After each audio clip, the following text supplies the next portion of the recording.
That's right, people. It's about that time. Street Fighter League Japan returns with even more runbacks as we are deep this second half of the season. Hot off the trails of a beautiful CPT, the final one.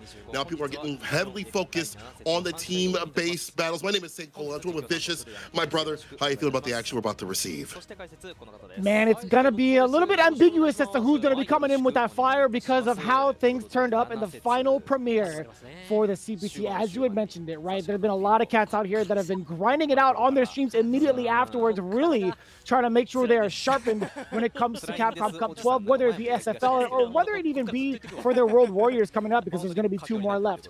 But fact of the matter is, with week 7 currently live at underway today, this is going to be a difficult one, right? There's going to be so many points still on the line for a lot of these teams just to vie for the top 3 positioning. This is where it gets so imperative to win as many points as possible to secure your top 3 points on the top 3 spots on the line, excuse me. Looking at the overall standings, right? In Division F, you have HIROSHIMA Team Ikusa at the very top with 190 points, looking like the prime team to actually claim this 15 million yen prize pool. Then Reject followed by 160, Zeta Division and 120. Those are the top 3 right now. And that's going to be where the split is for the main prize. But there's going to be so much more to talk about with the bottom 3 teams, which we will get into in just a bit. Yeah, I'll get to that a little later on, but shouts out to all the sponsors that have been coming through, Tile Holdings, and all the rest that have been doing so much to provide reward for these players. We talk about the prize pool. We also talk about the fact that we're going to have the other awards as well for doing certain things. We'll have that come up. But yeah, you mentioned that this is definitely a time to really grind out these points and also secure many points away from the other players as much as possible too as well. Denying them points, denying them a way to advance. Those 40 bombers are ever so important for your team and take away their lead as well on the other side of things. So we'll see what happens. Actually, I'm going to go right into it while these boys crack open a cold one. DetonatioN FocusMe in 4th, VARREL in 5th, FUKUSHIMA IBUSHIGIN in 6th. That's 110, 90, and 80 respectively. Honestly, they're not too far behind, but again, you need as many as possible. The 40 bombers are ever so more important. That means the strategy, whether you're on the home or away side, is going to be even more imperative in what you do and where you place your characters and who you select to go up to as well. Are they ready with that Sea Viper? Are they ready with that new character? We'll have to see what happens. Yeah, that's going to be the biggest thing in regards to like character selection, whether or not the new characters do come out. It's going to be really, really imperative, because when it comes to some of the individual awards, I'll tell you what, Sea Viper can easily like change the running for Drive Gauge Efficiency Award because of her conversions. I'll just say it off the bat. But obviously there's Grand Final MVP, Division MVP, Rookie of the Year, Drive Impact Award as well, right? Those are the remaining awards that are given to the individuals towards the end of the season, and it grants 50k yen each. And of course we have our ambassadors of this year's Street Fighter League Japan, VSPO, the beloved VTuber group. They're going to be interviewing the winning team after every single match, so please, please, please look forward to their energy and efforts throughout the season, especially if you are in Japan, especially if you happen to understand the language as well. I highly encourage you guys to check it out on their YouTube, because they do a great job of covering like in-depth questions and also being able to talk to the winning team with some of their like funnier side of their questioning as well. Really, really cool to see VSPO in collaboration with Street Fighter League this season. Hopefully they can do so even more in like the playoffs and also the grand final. That'd be great to see, actually. Again, that humorous side of the players, but also kind of that strategy of why they're doing what they're doing and why they're placing certain players here and there, getting that in-depth information. And it would be good to see, excuse me, more of these players like come out and talk about more of what they're doing afterwards after they win. You know, obviously we want to talk about things upcoming, but it's always going to get into the mindset of these players, because there's so much to talk about, so much to think about when it comes to team-based battle. Why am I placing this player here? Why am I having this matchup here? We've even seen some of these players go up in bad matchups on paper and still find success. Sometimes not so much, but you know, that makes League always a fun watch, because they can be hyper-focused on a player and a play style or a certain sort of matchup and get ready for that, and that makes it all the more entertaining. Now, today, DetonatioN FocusMe versus FUKUSHIMA IBUSHIGIN is the very first match right off the rip. That means we're going to be starting in the bottom rung, and that also means that at least for FUKUSHIMA IBUSHIGIN, staying at 80 points, they need as many as possible. As we talked about, a 40 bomber would be fantastic for them, and more than fantastic, maybe to even stay in the game. But let's go and focus on DetonatioN. Focus me. It's time to focus up and see the Trickster, who's been coming through with the Jamie, down the tier list, but definitely not down in terms of style. It is John Takeuchi coming through with the Jamie. Some of that sauce always, but here's the Jade Flame, always on fire, never cold with it. It is a Nauman with the Mai or the Kin. Whatever he picks, he's always going to be hot with it. Next up is the unprecedented Goichi, the #1. No matter what game it comes to, he is always going to be at the forefront. With that Chun-Li, or even Cammy if need be, we'll see what happens. And the Cyclone Commander, but I like his other name better, the meal ticket. Itabashi Zangief causes some grief with that Geef, and maybe Mami Muscle Marisa. We'll see if she makes an appearance today. DetonatioN FocusMe definitely has to focus up. But again, they're not too far behind that qualification line, depending on what happens. And where is Goichi? Oh, there he is. All right. Like a groundhog. I don't know what he's doing down there. I don't want to know what he's doing down there. But I'm glad he's back in Japan. That guy had one hell of a weekend, I'll tell you what. But they're coming up against a newly reinvigorated FUKUSHIMA IBUSHIGIN. And I say that because I've been paying very, very close attention to the streams of each of these individuals. These guys are making sure that they start their turnaround in the season at this very week. Will it happen? It depends. Let's find out the composition of FUKUSHIMA IBUSHIGIN. To start off, the Ascendant, it's Tsubasa, one of the main juries recently coming out of the woodwork, a lot more into the spotlight recently. And then Torimeshi, one of the 2 best Dawson players in the world. That's right, we got 2 right now because I think Mr. comes in playing Viper now. But either way, that is Torimeshi. Johnny with the explosive fist. We are still waiting to see that explosiveness from him, and I bet it's going to be this week because he's been really putting in his gear. And then their captain, Yanai, the unyielding spirit, who's been doing a great job of both coaching and also playing within the anchor spots. Within the last couple of weeks, actually, he took it down over VARREL in a very clutch play against Mizuha's Mai with that Bison. So, with that in mind, I think this team has a pretty good coverage of the characters that might be on display for the away team.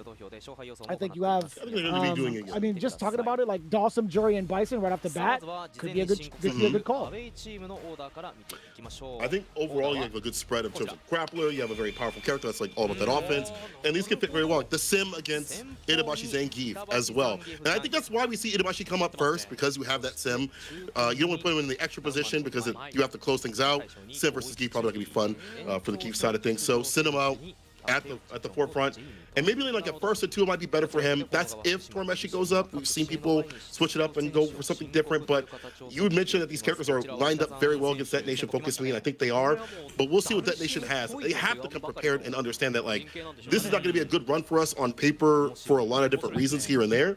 So again, seeing Itabashi go up is indicative of that, them understanding. I don't know if it is, genuinely. I think this is a weird play. I think Torimeshi is going to be the one to cover this pretty easily. But it's going to be Tsubasa, funny enough. So I honestly thought like Torimeshi, he had practiced for Zangief for the last couple of days, actually. He was fully expected to go up. I guess that was maybe to throw off like people studying their CFNs. But I actually don't recall seeing Tsubasa practice up against Zangief on at least a stream or a CFN, which is kind of weird. Like maybe they had swapped out or something. But either way, I know Tsubasa's not playing Dawson, right? So very, very strange to see this matchup come up. I would have expected maybe Torimeshi to come up. But honestly, I think the overall picks for FUKUSHIMA IBUSHIGIN has to be like Tsubasa, Torimeshi, and Yanai, no matter what. Yeah, you know, I like the anchor position makes sense to me. Even outside of like matchups and stuff like that, he's just so prominent in the first of 3s, and so well acclimated in that position. Either way, though, Tsubasa coming up with the jury. I wonder where we're going to be playing Torimeshi. Anyway, we'll see what Tsubasa does. I guess you mentioned he hasn't really been playing a lot of the Geef players unless it's like on a Heidi account. But, you know, even if you play a Geef player, playing Itabashi is so dang different. He is the gambler for a reason. He'll take like 2 hits here and there and go for like a command grab or reset. You don't expect it. It's very hard to read what he wants to do. You have to prepare for Itabashi when you prepare for a grappler, a nature of some sort. Itabashi, we're going to get his interview real soon, but it's going to see him like in the forefront, you know. Maybe him being in extra position would be a bad idea, because again, the sim could come up at that position. That's why we might see him here in the first position. Some reason, I mean, he has to play no matter what. But I'm curious to see what his game plan is against Tsubasa, because Tsubasa's kind of hot off a decent World Warrior run. You know, get that top 8 spot, get some points under his belt. doing some damage with that jury, so showcase that character is very strong. But Itabashi says, it's the second half, and every game counts, so we practice very hard. I really want to get through this regular season. Pretty standard. Yeah, that makes sense. I kind of want to see what had happened in World Warrior 3, number 3, Japan. I kind of want to see like where the standings were outside of like the top 8, honestly. But yeah, Tsubasa, Seiya, Sahara, Torimeshi, and then Taketaka Piano, Taisei, Kincho, and Josh. What is it, Joshi? Either way, I kind of want to see like who was in the brackets where. Let me see if I could find Itabashi. Damn, I can't even find him, dude. That's wild. Like, I don't even know if he made it into like the top positioning. Okay, he was definitely there. He went 2-2. Damn, son, in bracket 10. That pool actually had like YC Mochi and Kincho as the number one players out of that pool 5-0. That is crazy. You had to win 5 games to get out of the pools for that one for a World Warrior. Dear Lord Almighty, what? There are so many people. There were 1,468 players for World Warrior number 3. I forgot. That's a mini major. That is a full major, not a mini major. That is a full-on major. Yeah, that's stacking in its own right. God dang. He's qualified for Capcom Cup, so maybe, you know, testing things out. You know, Mochi, remember him doing like the random select. But either way, you know, can now fully focus on the league. He's already qualified for the Cup after this weekend. Right now has a big lead. Reversal button, trying to go for that stand fierce. Talked about the reason, trying to go from right there. Tsubasa trying to take him towards the corner where Drake can really simplify her corner pressure with fireball, stand fierce. You know, the backdash that we see from the character to avoid certain things. Tick throw, oh, there we go. The shimmy instead. Damn. My man Itabashi has the Gundam Wing Mecha Zangief on, by the way. That's actually kind of clean. It looks so sick. Cultured. Yeah, level 1's going to be ripping. Tsubasa off to a pretty good start. That's going to be more than enough damage. And also, even if he did survive, you would have been left or susceptible to a very difficult mix-up. Whether it's like a strike, a low, a throw, or even like an instant overhead. Really kind of rough. But either way, off to the races it is on. Trying to land this grab. Tsubasa very much so aware of it. Getting another evasive movement away from that attempted SPD.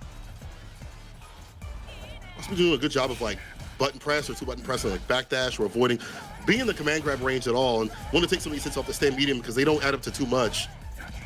Stocks up right after, took the turn, DP. Oh yeah, she can go to work with the stand mediums for the plus frames, harass with the stand fierce that we talked about, the fireballs. Tsubasa, the prime position to also activate level 2 if he needs to. Might not even need it. Level 1 might be just enough. A toss, a throw, one more, it will do it. The backdash again. Toying with his food. Right back. Oh, he ain't jumping that. He ain't jumping that. He pressed a button. My man might actually be dead. Hold up. Oh, he's almost. The drive gauge the health. One touch. Tsubasa can still do this. It's confirmed. He's a throw, a back throw. And speaking of confirms off the low into the super, even with the burnout and no space to move. You know what Zangief could have needed in that moment for a chip? What's that? Free hand. I'm totally kidding. Don't give him ideas. Don't do it. Dude, if he pulled out the Tundra, if he pulled out that special move, that would have been godlike. Oh man, imagine. The DLC move. Trying to. The DLC move indeed. That's actually kind of whack. That feels kind of bad. Like, you know what's crazy? Really I think that move is mad good in the Atlanta matchup. It's like one character, unfortunately. Tsubasa is showing too many different looks right now. That to even be a problem. Hibashi up in the corner. Trying to escape with the stand fierce as a rebuttal button, you know, harass. Let's get the knockdown. Base out the ODDP. Yes, the wheel kick to start things off. The level 1 to finish it. Kill the drive gauge. I like that. Mission complete. Bring it home. It is on. Looking to take it all the way, at least within this round. while burnout's happening. Tsubasa, but still, it's like swatting a fly when it comes to playing Jerry, especially in this matchup. Look at that, just so evasive, getting the whiff punishes ready. Tsubasa has been all over the place. Travis overhead, your plus right after the throw, the backdash again, this finesse and bless. How many times have we seen that? Mid-screen, in the corner, swing things with the shimmies. As you mentioned, hard to keep down. I like this movement from Tsubasa overall. He'll be a lot more confident than we saw him in the very beginning of League.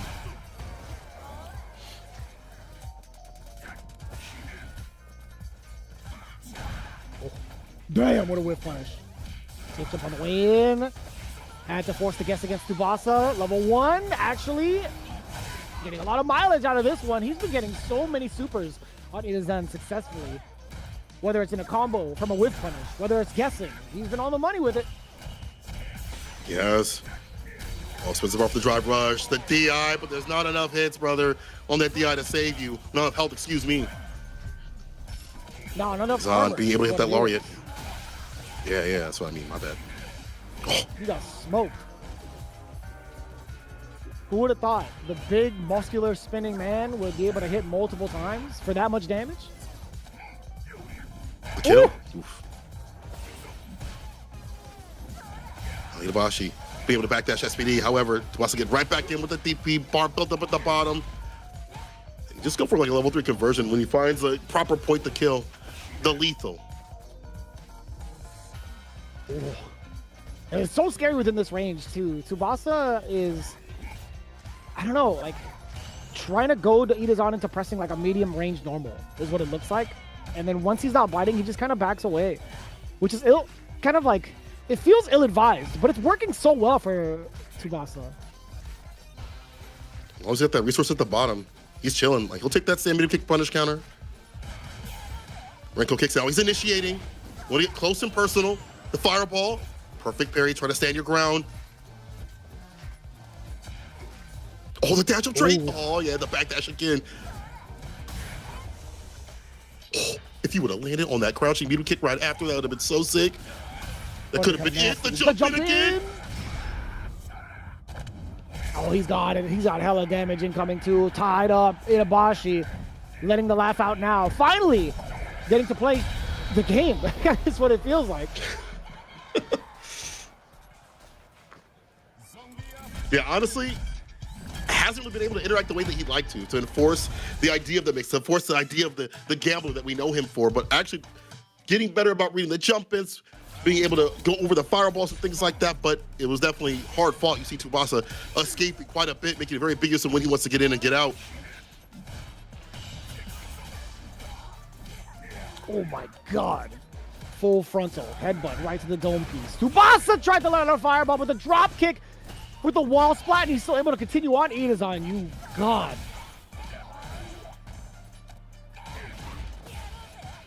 Throw the try for stem medium. Again, walk back this time. Itabashi just waits for him, gets a punish right after, and a sweep, and an SPD. It's all adding up here. You start to read the timings of when Tsubasa wants to backdash into button and get some punishes. All right. Set point here for Itabashi, bringing it back from the brink. ODDP, though the OS is there. It's so funny about that drop kick. He's not actually airborne, apparently. So I actually want to know like why that interaction even happened in the first place. But either way, that was kind of sick.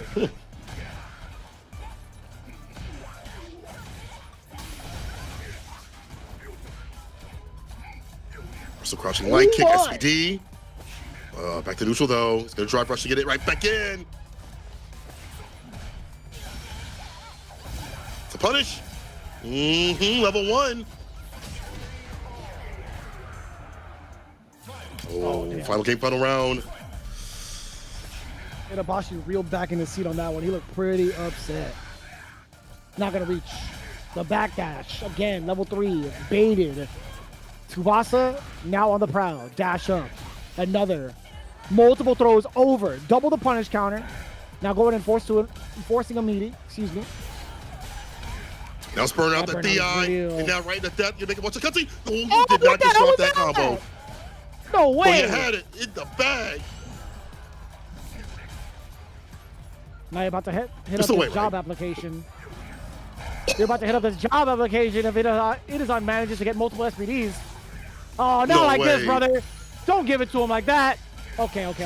Everything's nice and easy. Hey, everybody cool it. Everybody cool it back there. Tsubasa got the 2 games over Itabashi. Whoo! You had me sweating for a second. What are you doing, man? Avoid the trip to D.com. Great stuff to Tsubasa. Again, that just communication. Fantastic stuff in terms of being able to, again, be a absolute annoyance. Backdash in the button, even though at the very end, Itabashi was able to read and almost had a unfortunate drop at the very end there, but was able to kind of reel it back. That could have been one of those moments where, like, if you lose, it's going to haunt you and hurt you for the rest of Street Fighter League. But Tsubasa able to bring it back from the break. And I do like his punishes. We saw that against the driver sweep using the level 1. That is a proper punish. Then you get the Oki right after, so him being able to ride that momentum. I like his knowledge. He just, again, like, has to find himself in League, and it takes a while for a lot of these players. They're new. The team-based element makes it a lot different in terms of what you have to do and the weight that's on your shoulders. But Tsubasa starting to get there. I'm starting to see him come back, even though this could have been a different multiverse. Yeah, everything's starting to come together, right? Like, thinking about how he kind of started things off in SFL. I don't know what his training regimen was like, but I mean, he had a pretty strong performance over at like the World Warrior 3 series, right? So I'd imagine there's something that clicked within like FUKUSHIMA IBUSHIGIN. I don't get to see how often he gets to like interact with his teammates, nor do I get to understand when he does interact with his teammates. But yeah, Torimeshi, we knew Torimeshi was coming up for sure. But I mean, he has been grinding it out a lot, and it's been shown, it's been documented. So I'm glad that Tsubasa is finally coming together. I like this pick here. Going back to Torimeshi, he probably wouldn't come up against someone like Goichi, because Goichi still has that Kami in the pocket just in case things get dicey. And I think we've mentioned this quite a bit. Sim is kind of an annoyance for the My players. The My players, I've talked to like Spaceboy and them. They're like, it's hard to deal with him when he goes up in the air. The DP doesn't reach in the way that I want to. It has a very sharp angle, but it whiffs more often than not because Sim players are really adept at floating in the right ranges, and the jump cancel makes it kind of annoying to play around like his pressure, and it feels like he can keep up with some of the fireballs and be able to slide sometimes. But then again, I watch some of the matchups and the Mai gets one knockdown. It's fans among fans, and the Sim player cannot interact right after that. So I see both sides, but I definitely see Mai winning a little bit more often than not lately. Yeah, I think that's just like the law of numbers, to be honest with you. I mean, like, you're gonna see Mai's more often on the screen taking W's in comparison to seeing 1 Dawson and then 2 Dawson winning, right? Like, those are two already very rare instances, I feel like. But if anybody could do it, I believe in Torimeshi, right? Not to discredit any Dawson player, but it is rather difficult. I think this matchup, however, kind of shows some promise in the counterplay. You're looking at like being able to disrupt the fan timing to avoid it, or like the charge fan timing specifically, so you don't have to suffer through any of the OD shenanigans as much. I know slides are also going to be very potent. I think any character that navigates around the fans well will have some pretty decent chances to counterplay against Mai. As shallow as that is, I think that holds a lot of weight. No, it's true. I mean, you deny her access point. You deny for a lot of these like My players that are starting to get better and better. You see like people like Do utilizing like the fans were like the fireball, like having a proper zoning tool. You see the strength of that, even by itself, even like the normal fans by themselves having that strength. And with the the cancel out of float being a lot faster. So jump heavy punch, jump heavy kick, and the fact that there's a bigger hurt box on her fist, you can hit her more often when those fans come out. So there is more of a risk against that character. But again, someone like Nauman, if he gets that knockdown, it's gonna be pressure city. It's gonna be the test for the Dawson player when that happens, and it will happen. It will happen at any point because that is how it happens in any fighting game. You will get hit at some point. You have to deal with Oki for a character, and what you do on defense is gonna be tested. But Torimeshi, I feel like he's such a good lap rat. We've seen him do like dive kick, obviously like the drill, get the punish counter and be like, I can't have the advantage after this with a button. I won't get like a combo, so I'll do like back medium kick to call out their throw, or back dash, back medium kick to call out their throw attempt, or something. He'll work around those moments very, very well. So if there's someone that could do it, it's definitely Torimeshi. I definitely agree. I think he's one of the bigger lab rats. He's so swirly too as well. He's rarely ever on the ground. Since we've seen him at 5, he is not the cat to really stick to the ground. He's very hard to pin down. We'll see how it goes, though.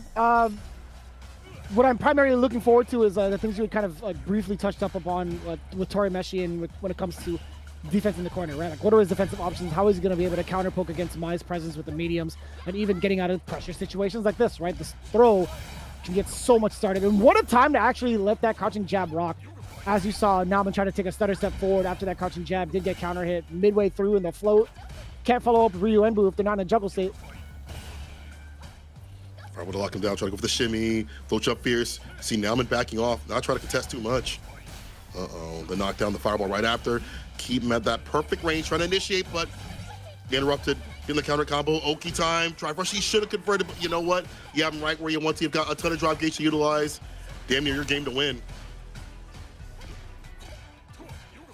Oh. No, you're still gonna run into the fireball. Torimeshi, oh, he knew it too. Torimeshi would have, I imagine he tried to he tried to drive rush forward. Hello, Street Fighter 4, hello. He tried to maybe drive rush forward to continue on the combo for something heavier. Oh, unfortunate. Now I'm also not converting on some of these counter hits, which is a little strange for him. Usually he's pretty good about that. Back into kick. The flow again, creating a lot of variance right now. Torimeshi, anti-switch with the Yoga Lance. The fireball to lock him down. This time we see the ODDP, but that might be too much bar spin. However, you're up in the corner. I'm out of line. That's gonna get the bar back. The DI against the fireball into the super to avoid the follow-up. Man's gonna watch his 6. Now watch the cutscene. Really smart expenditure of resources there. Nauman fully aware of the bounce back on that fireball. Back-to-back throws. Torimeshi, no line of sight when it comes to defensive countermeasures. It's been rather difficult. He had a decent shot in the first game. Nauman cleaning it up. No gaps opened up against Torimeshi's faster buttons. Nice, someone try to initiate. As I say that, he tried to back off after the back heavy kick.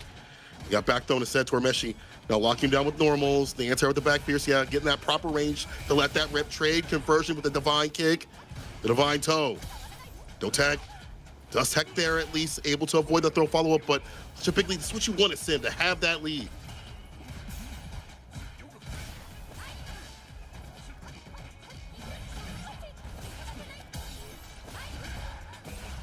Oh, nice interruption. Counter pokes coming in. It's that pressure we were talking about. The backdash briefly to get away from the throw. Nauman coming in with the Hail Mary. I like that. The drive impact. Booster up. Level 1.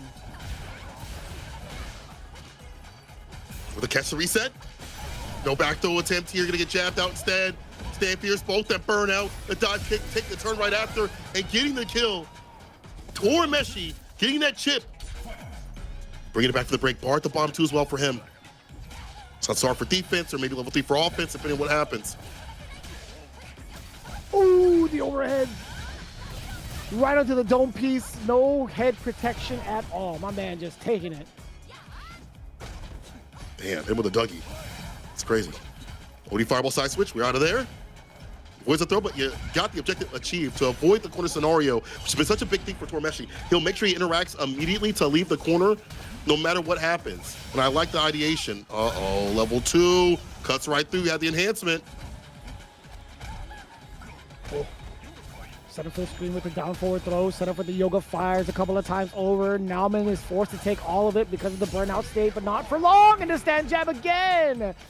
Nauman, look at that match point. He's been covering all the options, even while at the deficit of burnout.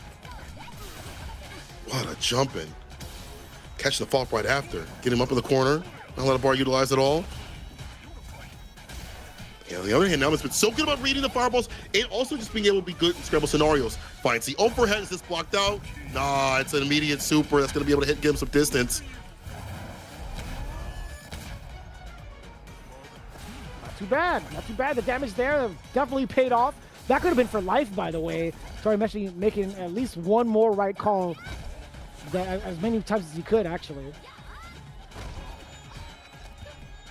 Ooh, but you know, I don't know what else to say about that. It is rather difficult for any character to just get out of Mai's way. For what it's worth, that is airtight. And like any conversions that she gets off of a normal that's a counter hit or a punish counter, it feels it just feels bad. Like it hurts so much. Like you would rather just take the throw, obviously. But when you've got no more life to spare, what else can you do, right? Time to call quits was about to happen here. Unfortunately, I mean, I like the way the Torbesh was playing. Like, every interaction up in the corner led to him like side switching and getting out in the avoidance. But Nauman was just hot on his trail, hot pursuit continuously. We saw him get the knockdowns in the jump ins and things like that. Everything just coalescing for him, and even the trades are better off. I mean, the character that is Mai is going to be better off trading than Sim in terms of damage, potential for Oki, things like that. In terms of reward for bar build up, it's going to be better for her overall. Nauman just knew how to scrap like that, and then as you mentioned, the throw pressure is just too much for this character. It's just a ticked opportunity away from a kill. Nauman takes it. That does even out to a final game. Goichi is the last one. I would have to imagine, as we mentioned and probably prophesized, Yanai would come up to finish things off.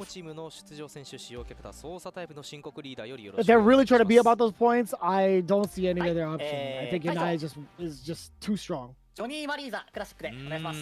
right, you know, I'm gonna go ahead and fix my paper. I'm gonna go ahead and put Johnny on here. I'm gonna definitely put Marisa on the board. Granted, just to let you guys know, there is no tiebreaker scenario here. Tsubasa won his first set. Nauman won the other one. So it's currently tied 10-10. Winner of this goes home happy. That's all it is.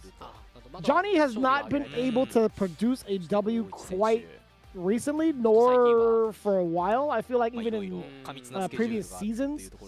But his Marisa, it's a competent Marisa, don't get me wrong.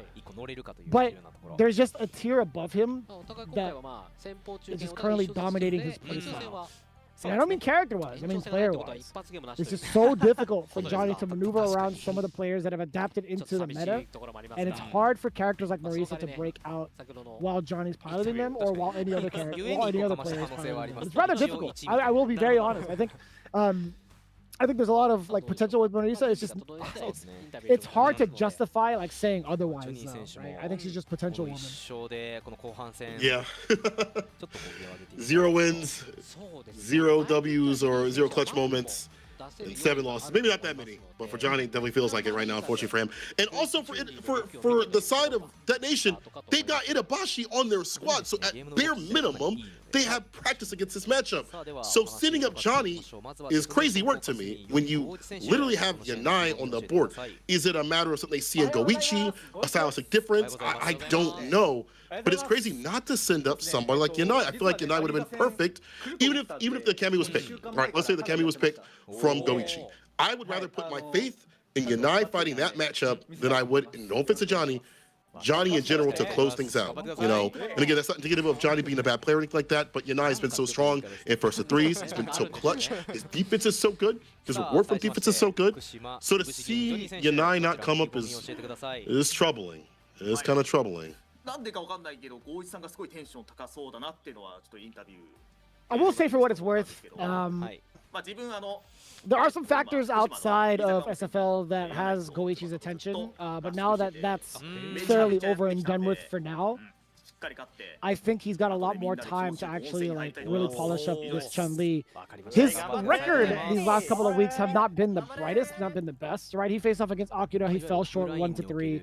He played in week number 5 against Mizuha's Mai 0-2. He played against Fudo's Ed. He went 2-3 in that one, which is kind of wild. But since then, yeah, it's been rather rough for the side of Goichi, if I'm looking at it correctly.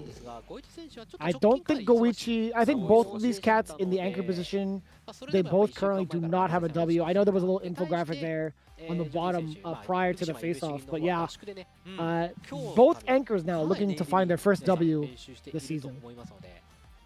Let me see. Oh, you're right. Johnny hasn't had a win at all. Johnny hasn't won a single game yet. Yeah, I think he might be the only player left in Street Pro League, if I'm not mistaken, that hasn't won. I'll check on that a little bit later on. Goichi said, good morning. You know, I knew I would be matching against Johnny. I did a lot of practice against Marisa. I'm hyped for this set. Johnny said, I don't know why Goichi is really enthusiastic, but the team is in a hotel with hot springs. I'll win here and go get some good bath together. Man's just trying to go relax after this, but he's going to have to lock in right now. I think overall, the amount of W's he has in within the matches or within the sets themselves, he has like 2 games under his belt. Like one against Itabashi and the other one against Fudo. But that's about it.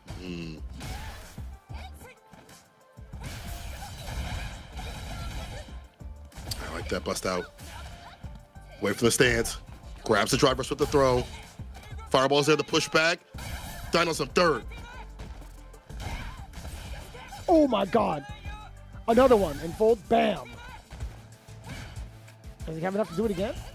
Can he catch Goichi off guard? Kill. And the yellow, it would kill. This will though. Nice little punish counter on the way down. Jab started. Is it with the Gladius? On point is Johnny. Okay.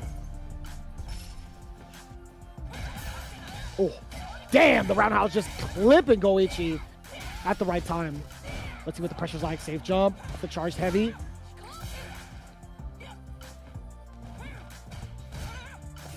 Really trying to enforce this pressure against Goichi. Just hounding her down, by the way. Hounding Goichi down multiple times. OD and fold it again. Goichi has not been able to set anything up because there hasn't really been neutral being played. It's always been Johnny on the offensive. Buffering. He's got that level 3 at the bottom. Can't throw the fireball here. Getting hit also spells doom. Juiced up Marisa. Lot of protein. You might die. The low wasn't able to hit. That's the second time we have seen a punish counter and not the proper fault because the butts were just a little bit too stubby and no level 3 necessary. Johnny, first game. All right, man, I know your game was like this. Okay, you've been in the gym. It's a squats. I see it. I blame it more so on Goichi being a traveling man. He's got a whole different pace, whole different type of game to play. But we do get to confirm. At least that stays intact. Low medium gets to start off. Forward throw. That's going to be one of the bigger weaknesses. The perfect parry. Fireman's carry over for the side switch. Block on the overhead. Nice work. But how long can you withstand the pressure from the big red lady? The bunker's harassing the drive gauge. It's almost gone. Has to hold parry. But even then, grabbed out of the drive rush or block the temp will be your doom for the drive gauge. Now, damn near your death unless you can bust out with a level 1 or find a way out without that. Good luck. Johnny's on the hound. And DI, level 1. That's a win, though. Take the bar from them. Still up in the corner. That's totally worth it. Nice work. Johnny, really enticing within that range, right? Still hanging around Gladius range, still able to whip punish with crouching mediums in case Goichi tries to get frisky. And also tempting the DI to kind of waste the ninja from Goichi was really, really a complete package of control. Understands the meta very well. He's been harassing the drop cage quite a bit. Finally see a better whip punish here. More consistent ones, at least from Goichi. Yeah, you die lows and throws, and at least with the lows, Chun-Li's so good with that. Throw pressure, not as common. Obviously, she'll have the throw loops, other characters. Uh-oh. Out of the corner. Walking him down, perfect parry. With punish, no conversion right after. Goichi just a little bit rusty right now. No. He didn't want to go for the drive rush. He only had 3 bars left. He didn't want to put himself in a burnout. Ah, I get you. Okay, fair point.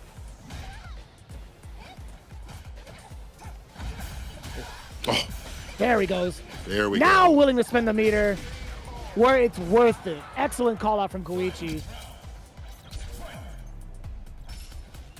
Keeps the bar up. Has bar at the bottom too as well.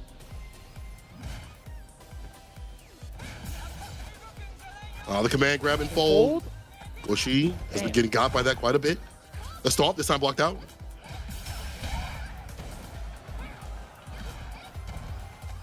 On the way out too, we do get the stomps midway through. Goichi trying to enforce his will. As soon as his turn is over, wisely backs off. Johnny, we see how explosive he can be and fold it again. By this time, Goichi's gonna have Chun-Li turn into a pretzel. Money Maze. Oh, handshake. Towards the corner.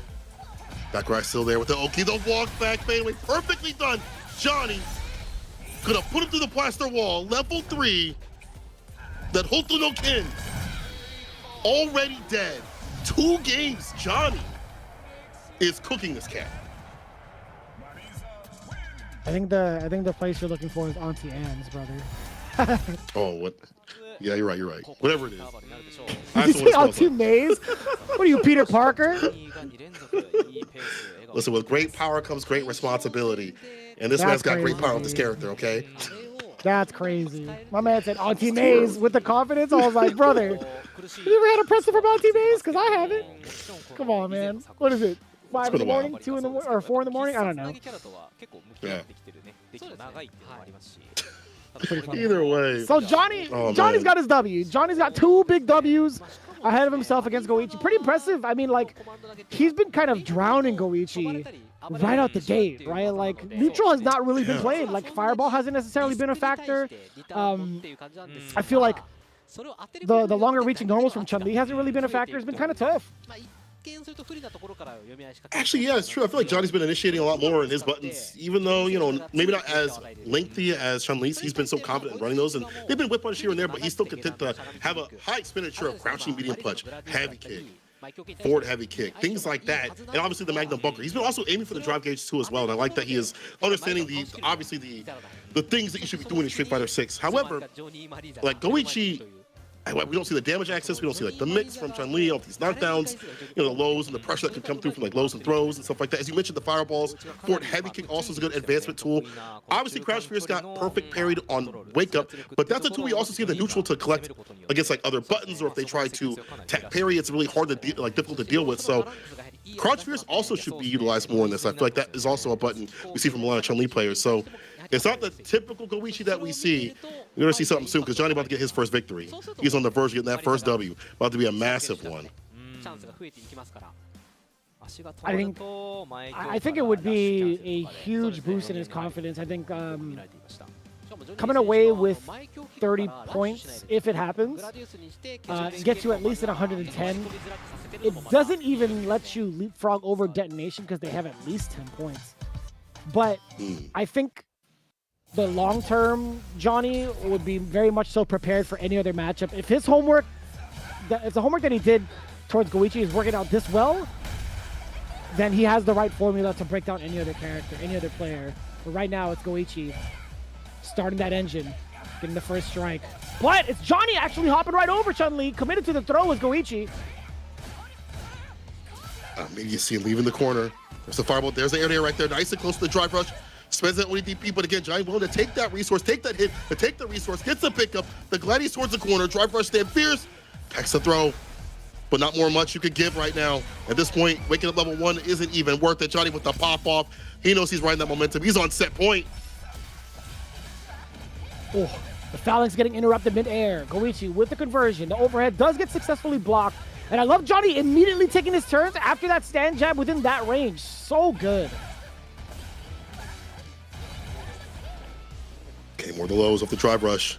Take him towards the corner, but this is where you got to really lock him down. Johnny's been so adept at leaving, either jumping through or finding the right options on defense. Not this time. Counters are more than fine right now. Goichi, spend level 1 here. Oh, level 2, pardon me. Make sure the job is done. Level 1, if you have to back it up. Oh, never mind. You don't get to. Only get that one hit. Pardon me, but the fireball follows up. Goichi, he's standing on set point.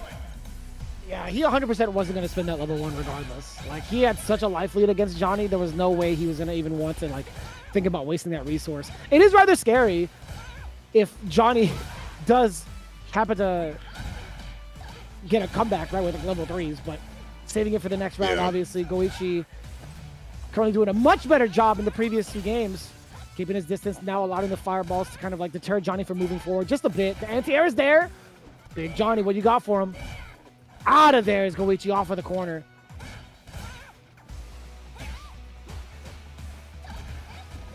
Trying for the air-to-air, the salt sets him right back down. Does he build up enough bar just for the level 2? That's fine though. Once again, in the lead, just don't get back thrown. Oh, taking the throw. Back dashing, a lot of room to move. Nice gets thwarted again. The drive rushes have been very much so interrupted consistently, at least a decent amount, from Goichi within this round. That is super controlling and actually pretty decisive coming in from Goichi after an 0-2 deficit. Corner control a lot better. Meter finisher even better than before. Johnny not being able to initiate with the buttons. As I say that, the big trick truck limb is able to hit. Didn't mean to curse it, Goichi. My bad. Ooh. Look at the drive gauge and the safe jump setup. Ooh. Still finding the mark with some of these low medium kicks. Punish counter. We do get a throw against Johnny. Another one against the armor. Try to go into that stance on wake up. Counter hit again. Goichi with a ton of conversions.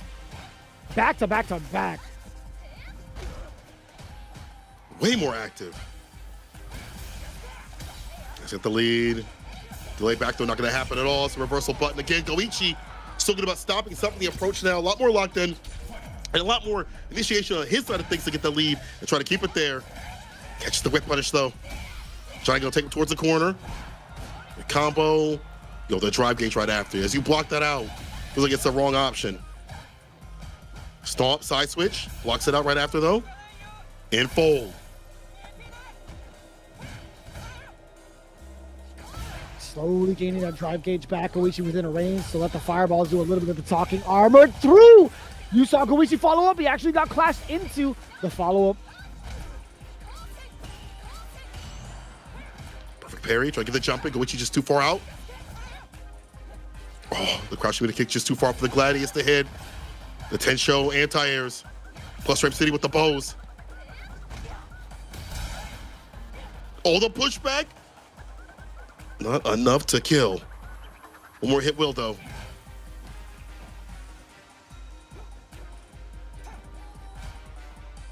Damn, just whiffing normals in front of Goichi's face too. A little bit too tempting to even try to stab with the forward medium. Actually good. Johnny's in the right space to kind of have a lot of Chun-Li's normals whiff. Oh, no block on the overhead. That's going to be all Goichi if he doesn't drop it, which he will not. We got the level 3 clutch factor. Goichi bringing in the mix at the last second. Tied up 2 games apiece. We're going to a final game. Things were looking fatal. But now he's back in the streets. I see Goichi. Back from the brink. A lot more activity from him. A lot more conversions. And again, even when it really matters for like the initiation point from the other player, he's like, either I'll wait for you to come through and I'll check you with the jabs and the mediums and things like that for the counter combos, or I will not get baited by you throwing out buttons like that. I'm not going to get guy. I know what you want. I'm not going to give it to you. It's so much harder for Johnny to even like navigate too, right? Like a certain point, at a certain point within the stage, Goichi begins to be like mad active and just kind of like fire away randomly. It's very difficult to keep track of someone like that who has very long-reaching normals, great, excellent counter-poking normals, right? Excellent walk speed, and also a fireball to kind of fire off and then follow behind. But with Johnny being at the deficit, he really has to try to close the gap against Goichi more often than not. And again, that leaves you mad susceptible, hence why that overhead worked out. Like Johnny's main focus, he kind of tunnel vision. He's like, how do I close the gap, number 1? And 2, how do I approach with my normal so that I don't get whiff punished? And can I even bait Goichi into committing to any other normal while I'm moving around so that I can whiff punish it myself, right? Those factors were all just stacking up against Johnny, allowing Goichi to sneak away with that overhead. It's so difficult, as you mentioned, for all those reasons. And you're trying to drive rush up, and then he stops and stuff, so you're like, dang, the man gets Oki right after with the spinning bird kick, and then you're like, now he gets to play his game even more so. So, like, I don't know what Johnny has to do to get the initiation point tap more continuously. It happens round start, we see that, but for mid to the last part of the round, like, what does he have to do to get that going? To maybe not to initiate something from Goichi or whip punishing something from Goichi. I don't think that's going to happen. But to get something going where he's able to enforce something on block, maybe some of the command grabs. But even then, I feel like Goichi is getting so effective back to where he used to be, where I don't think a command grab is going to land nearly as much. I think he's going to have the wherewithal to jump out or DP, whatever he needs to do in between those strings. So I don't know what needs to happen here for Johnny, but it's looking dark for him. He's got to come up with something. 2 games straight on the W side and then taken away from you right afterwards. Something's got to give for Johnny, man. Not right now, though. Goichi striking first. Getting this corner lockdown on Johnny. Covering the jump out. You already know Goichi's locked and loaded with it ready. Down forward, roundhouse does get perfect parried. TV puts him in burnout, but he still has a lot of screen space to move around. He's still got level 1. As you mentioned, he's okay being in this way. There's a jab to knock him outside the skies. The Superman punch. The fireball also being effective to annoy Johnny. You can't find the proper space in the tempo. It's all over the place. The fireball finds to finish Goichi on set point.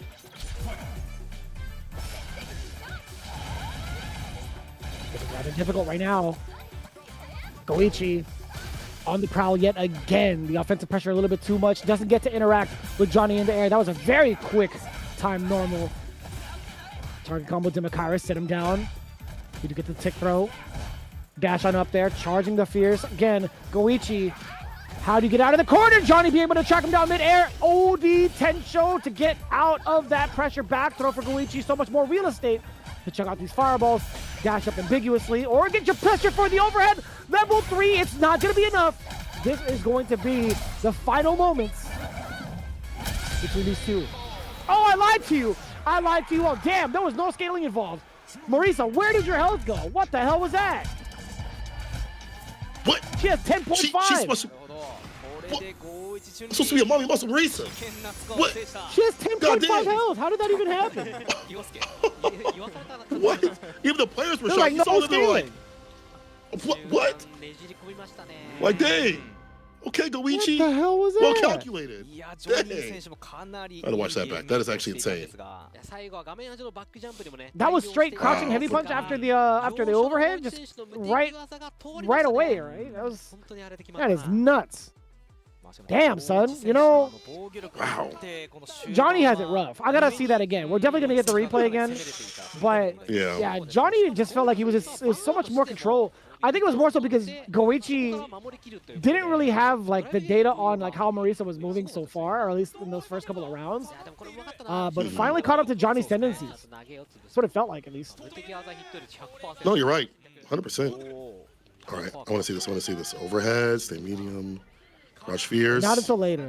Yeah, that's the second. That's the first time we got away with the overhead. Oh, it was There 2 we go. hits. My bad. For some reason, I thought it was crouching Fierce or something like that. But yeah, standing medium punch, crouching medium punch, just straight into it. That is hella damage, son. Are you kidding me? Damn. Even I was for way Marisa. off. For some reason, I thought it was like something in the stance. I like blinked, and I'm like, wait, what? Is he fine? Is he gonna be all right? But I was way off.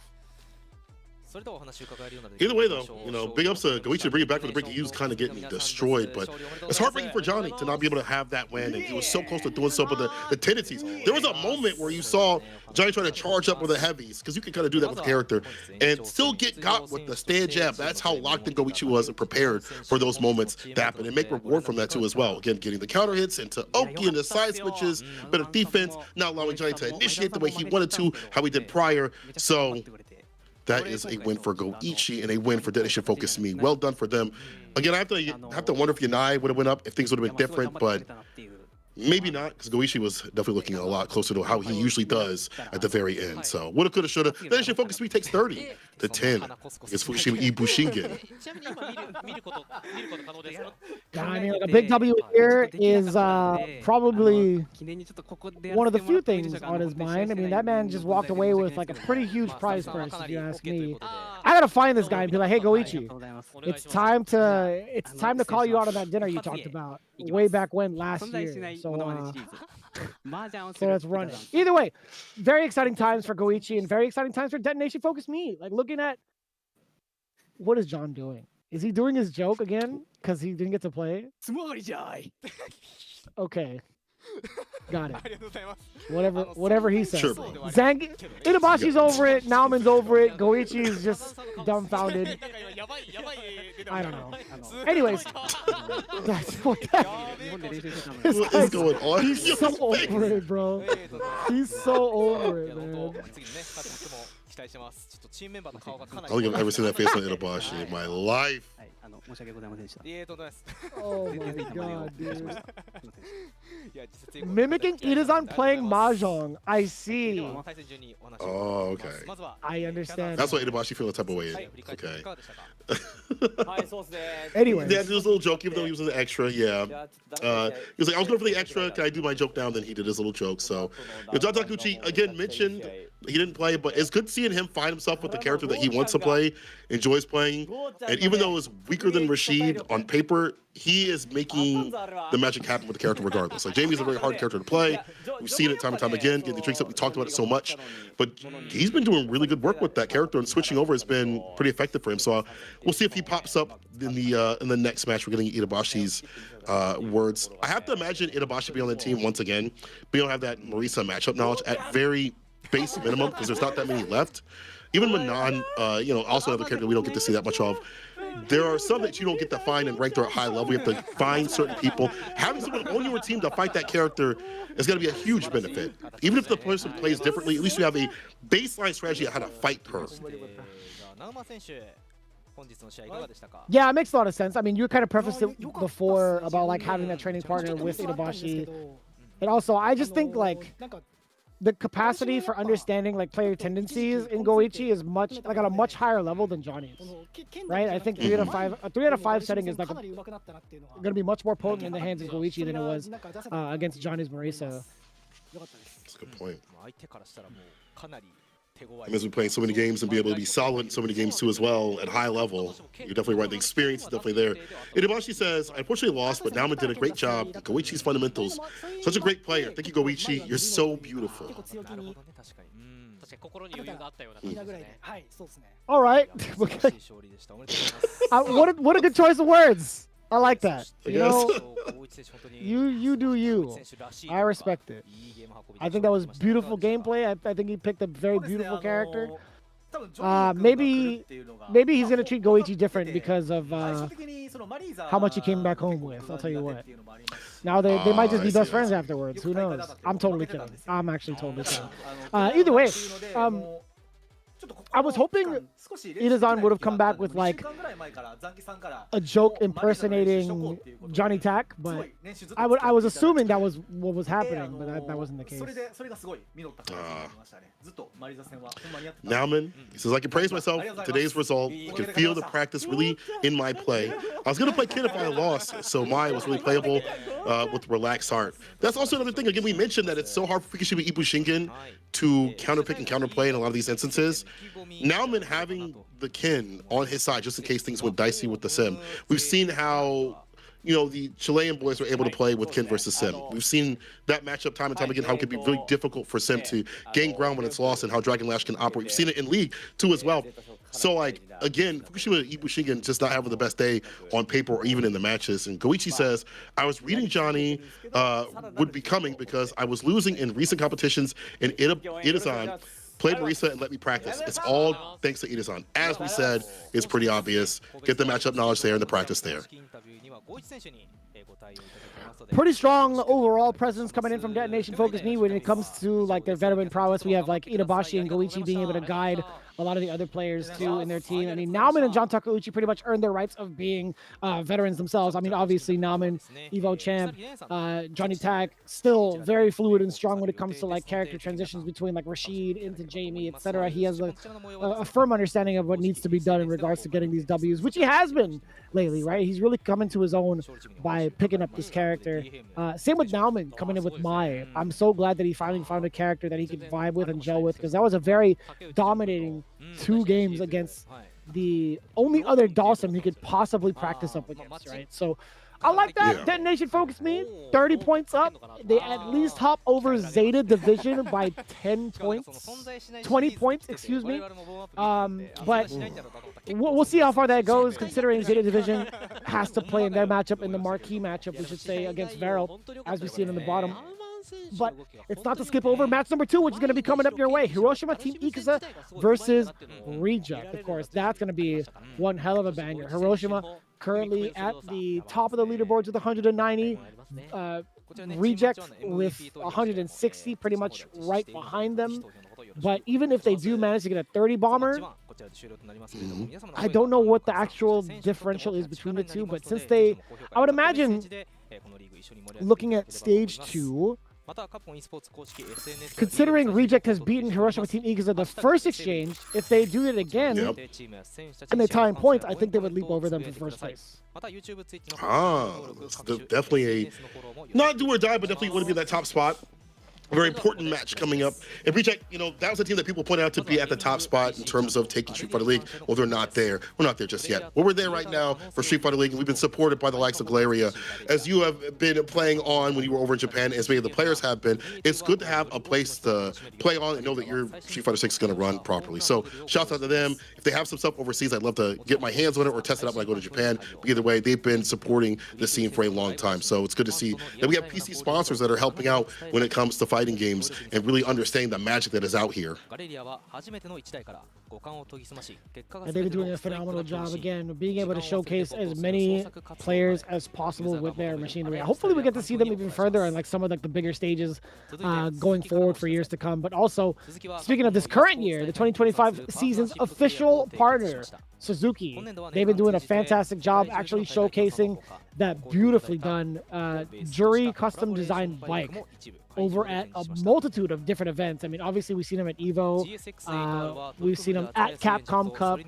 I think they were over at Evo France as well, if I did see like the photographs correctly. But really sick to see the GSX 8R fully customized and rocked out at so many different events. We have not seen Seikola on it though. That's the unfortunate thing. We'll get there maybe at Capcom Cup if they have it. So we will be seeing right now. We can see right now in the YouTube stream. It looks like they have brand new Comet stickers that you can come on. I don't know what most of these are, but I do know what GG means. So if you see your favorite team winning, hit the GGs immediately. I know some of you are probably doing so in the YouTube side of things. We also have Twitch going on. We have this restream going on, and we also have our next match coming up right after this break. Hiroshima Team Itsuka versus Reject, two top-tier teams. That top spot, but only one will be in that top spot after this. We'll see who is going to land those points and land that W. Will Reject continue to get their W against Hiroshima Team Itsuka, or will Hiroshima Team Itsuka get their revenge against them? There's been so many developments in terms of like the players, how they're doing in and outside of the league, that this is going to be a switch up. And I think with Lashar taking some L's here and there and losing, he might be emboldened Daigo too as well. Who knows what's going to happen coming up? But I can't wait to see what's going to happen. Y'all make sure to keep locked and loaded on the official restream that's happening on YouTube, on Twitch with me and Vicious, as we break down everything going down with Street Fighter League. I gotta say, before I actually get out of here, before we go to the break, Vicious, I'm gonna ask you right now, who do you call winning this? Tough question, brother. We only got 10 seconds. I'll tell you what, right after this, we'll bring out our analysis and our breakdown, then I'll give you a better answer. We'll see you right after this break.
Red Bull gives you wings.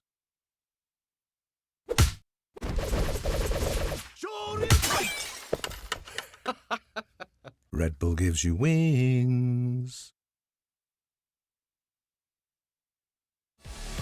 さあ、やりましょうか。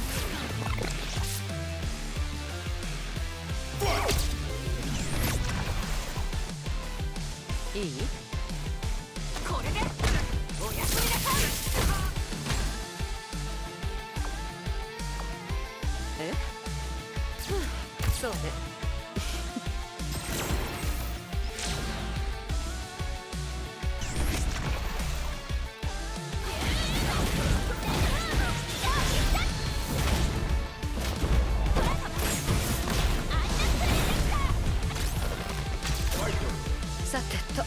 っさと片付けましょう。 United Kingdom. 人使い荒いわ。 Here comes a new challenger. Viper wins.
騙されたわもう。騙された。はい、エリ。できないよ。え、また？なんで上からちょっとずらしてこれはえ、また？え？やべえ。足りない。集中。ラッシュ中断注意。されるってあったわ。ラッシュ中断注意。大丈夫。え？から足りんじゃねえかよ。騙されたわもう。騙された。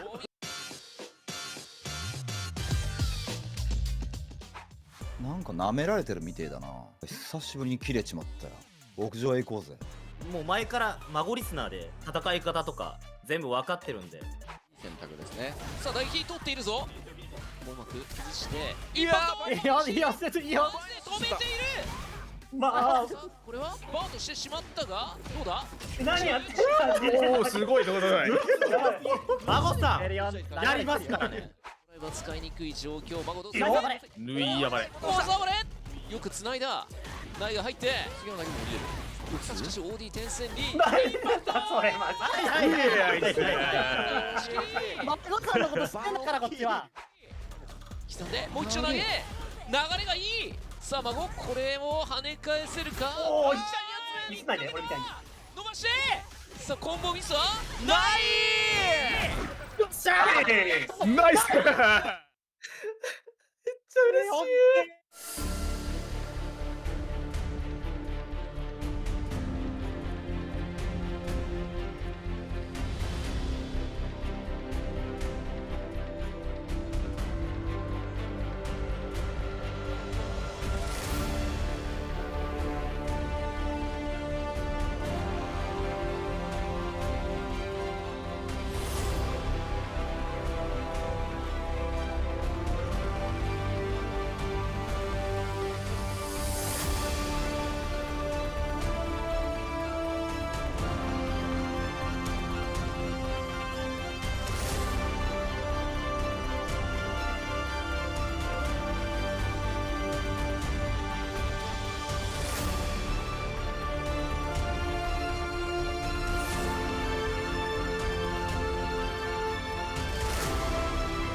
And we are back with more Street Fighter League action. It's time for our second match of the day. Hiroshima Team Itsuka versus Reject. Let's start off with the away side. Hiroshima Team Itsuka has been a titanic team this season, and for good reason. You got the young man seizing the future, never letting go. The Deli coming through with the edge. It's the most movement and movement I've ever seen with that character, or even a Street Fighter 6 player thus far. Lightning fast, the speed star coming through. It's Akira, ever impressive with that scammy Kami. Really more hot than cold these days. Backed up by the grappler instinct, knowing when to get those command grabs going and flowing. It's Habiki, who was beasted and feasting on all the opponents. Again, well done as World Warrior top placement that we saw the second time. And the duelist, always ready for battle, it's Aqua. We'll see if he pulls out that C Viper. I know he's been keen to be kicking it with that character and testing her out in the lab quite a bit. Will it be time to let her shine out in League? Either way, Hiroshima Team Itsuka sits at the top spot currently, so they can retain that. I'll do it if you're not gonna do it. Don't worry, I got it. I got the. I'll set up. You're right. Come on, man, that's your squad right there. Let's move on over to where your loyalty really lies when it comes to your son and his team. We got the Reject squad coming in hot, and I will say their team leader coming back from a very impressive run over at the Fighting Championship 6 in Chengdu, China. Although he didn't make it into the big dance via CPT points, hopefully he can do so with the squad. Let's take a closer look at who is in that exact team. We got Daigo Umehara, aka the Beast. Hopefully he gets some playing time today because he needs to show up and show out for sure. Then it's the attack on heavy tank. Fudo coming up to make that team even more impressive than it already is. There he is, the Korean Golden Finger, Lashar, aka everyone's favorite golden son. Looking near unbeatable on certain weeks. And the man who rejects the limit, it is Tokido, the fighting game genius, coming in as the coach. You know, I'm very fond of this team overall, right? Like, you have so many different avenues of terror when it comes to character selection and also when it comes to breaking down players, right? Although we talk about the main three, Tokido, Lashar, and Fudo putting up points, we talk about Daigo quite often in the sense that he's like obviously one of the GOATs. I think his main tool of expertise is breaking down the opposition. I think we've always talked about like how in every exhibition that Daigo's been a part of, majority of the times he's come up on top when fully studying a player and a character. I think that knowledge and understanding, giving a different and fresher perspective than the other three, or at least in conjunction with the other three, is so valuable. I think it's like a squad type thing in terms of like understanding those moments and understanding like how to break down players, because they all have something different in terms of doing that. Like Tokido, I think, is really good about that, you know, as being like the dissector, as we mentioned. Fudo, Evo champion, and Lashar also has been one of the ones to really understand how to play Street Fighter 6 to a T. Many people look to him in terms of how to evolve with the meta, so they definitely have the ideas. Can they put them to paper? They have to fight Hiroshima Team Itsuka in the run back now. We'll see what happens. Now, funny enough, when you look at the introductions of the teams very early on in the season, in week 2, Hiroshima Team Itsuka faced off against Reject and failed. Tokido going up first. Anyways, Reject actually beat Hiroshima Team Itsuka 30-10, which felt like it was like expected to a certain degree. So now we're gonna see like what the runbacks are gonna be looking like. And this was Hiroshima Team Itsuka that was on the home side prior. So we'll see how this plays out. Currently, Akira has the stronger win record over Tokido by just one game, and they've played the same amount of games so far. The only loss was from Lashar's Terry, if I'm reading that correctly. Okay. Tokido willing to go up against this matchup where it's funny because at the beginning of Season 3, he said that part of the reason why he picked up JP or was looking for another character, not even just JP, looking for another character, was that he had two problematic matchups. It was Cammy and it was Chun-Li. And he needed something to fight those characters effectively.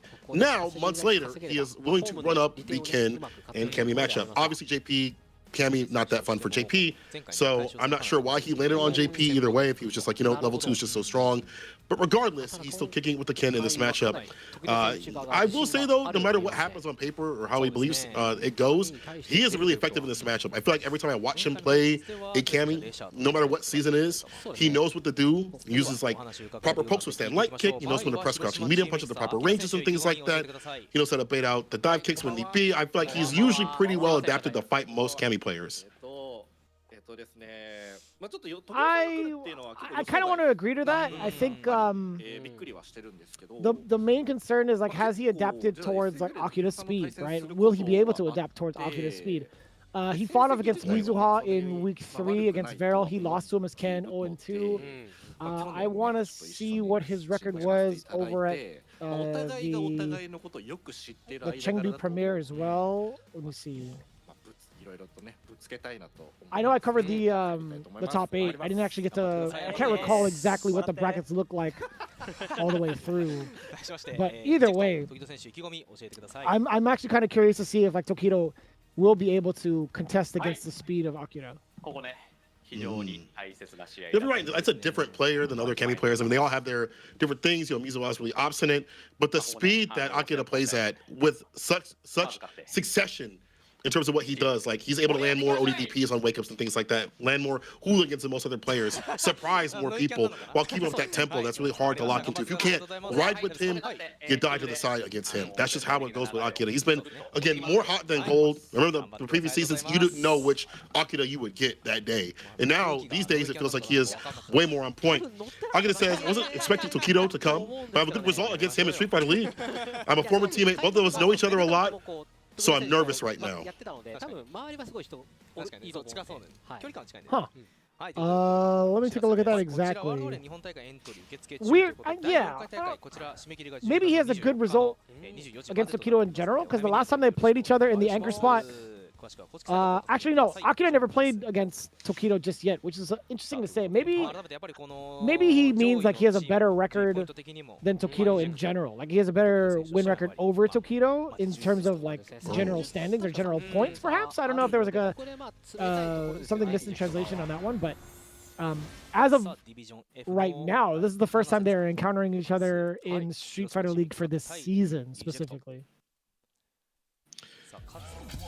Tokido says, I understand this game is very important, though. I'll get the win and keep our flow going. So he understands what's at stake to start off strong. The very first match, nice interruption, we mentioned the stand light kick that Tokido's so adept at using gets his character in any matchup, really. Chin right after. And the whip punish. He says with the overhead, the go right kick, getting the punish counter. The fault right after it. This man is deadly.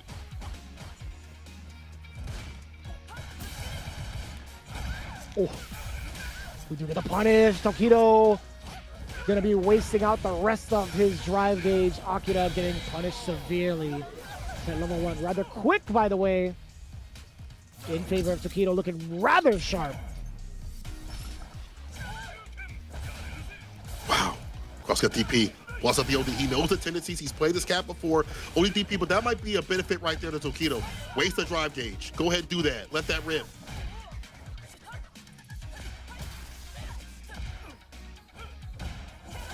Oh. Word, he got a punish counter on the standing light kick, or standing medium kick, and then immediately went for the dive kick for another punish counter? Wild transition.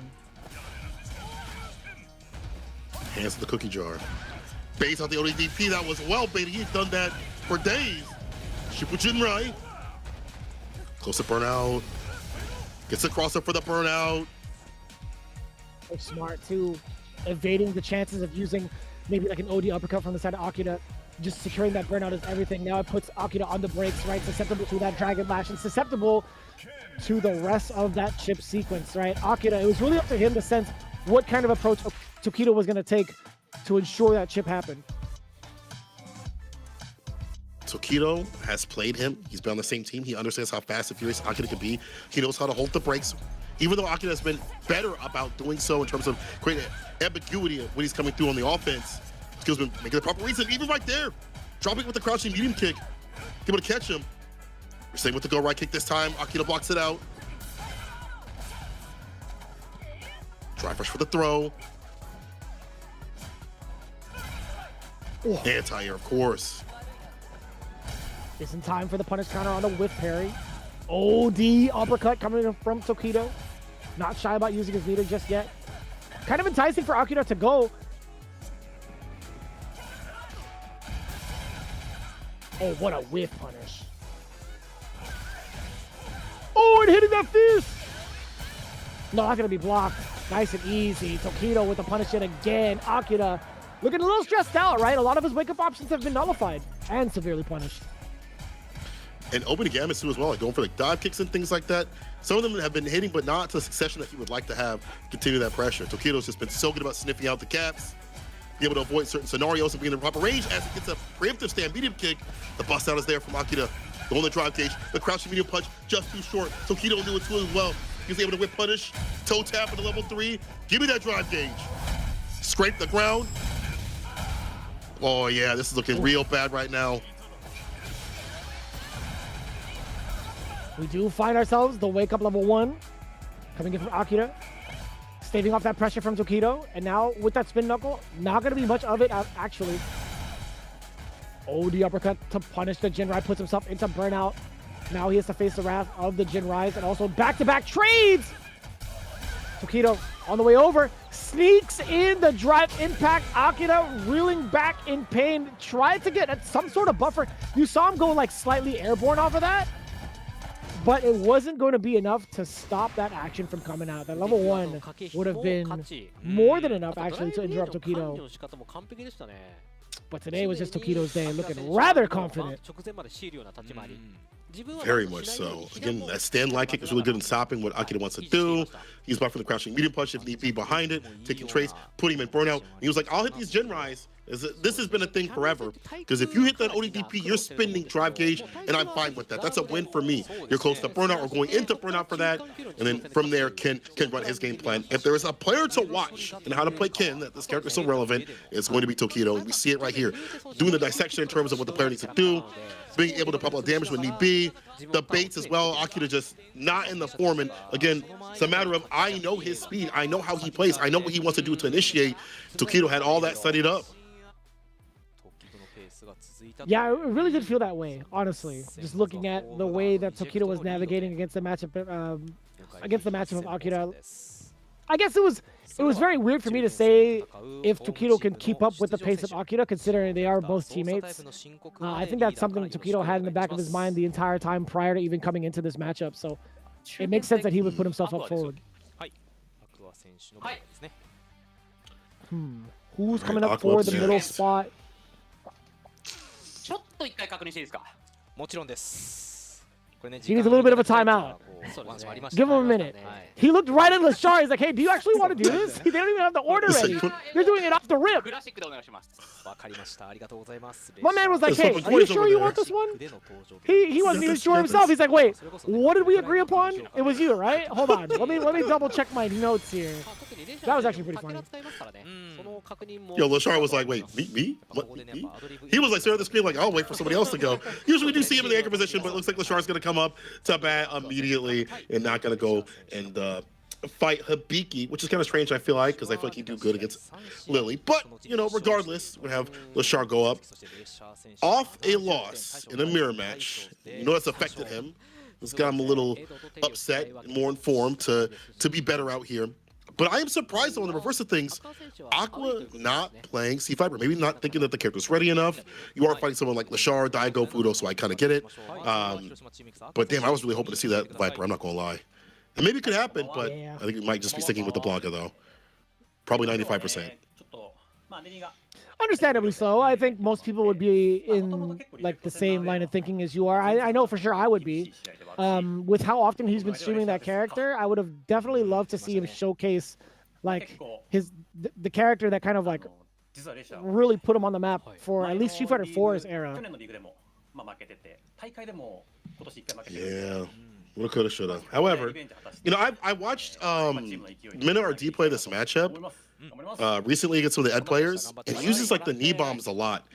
And I guess it's the catch, like stand medium kick, and also buttons preemptively and like encroach forward, like when they get in that mid range. Like that seems to be like a common neutral like tactic. I don't know if that's like a min RD thing or like a Blanca thing. It's not a match I get to see too often, you know.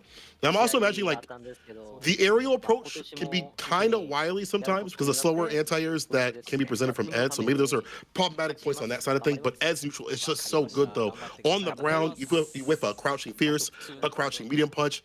Ed has so many tools to catch that and how to find a conversion right after. And someone like Lashar's not going to have to go for free. You whip a button in front of him, that's an easy stand medium kick, drive rush access into a punish, whatever he wants. Aqua says, good evening.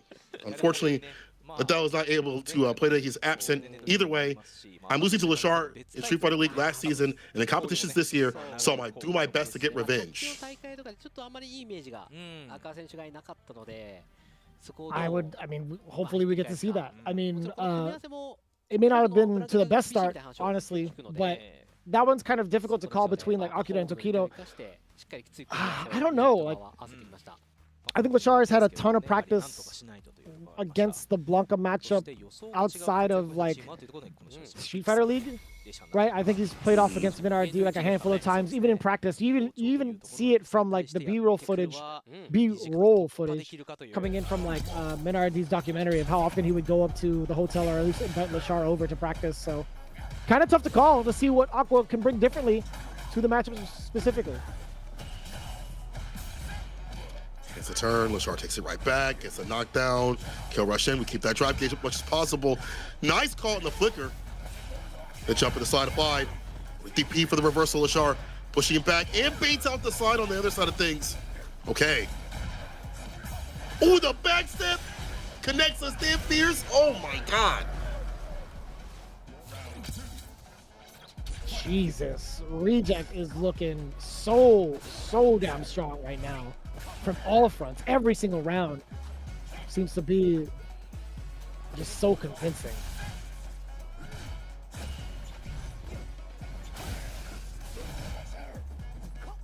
Oh, I got that OD ball. Nothing to do with Lashar, low on drop cage, but doesn't look too deterred, to be honest. Let's get hit with the OD, jump medium, air ball, stand fierce activation. That drop gauge might be mine, and it is.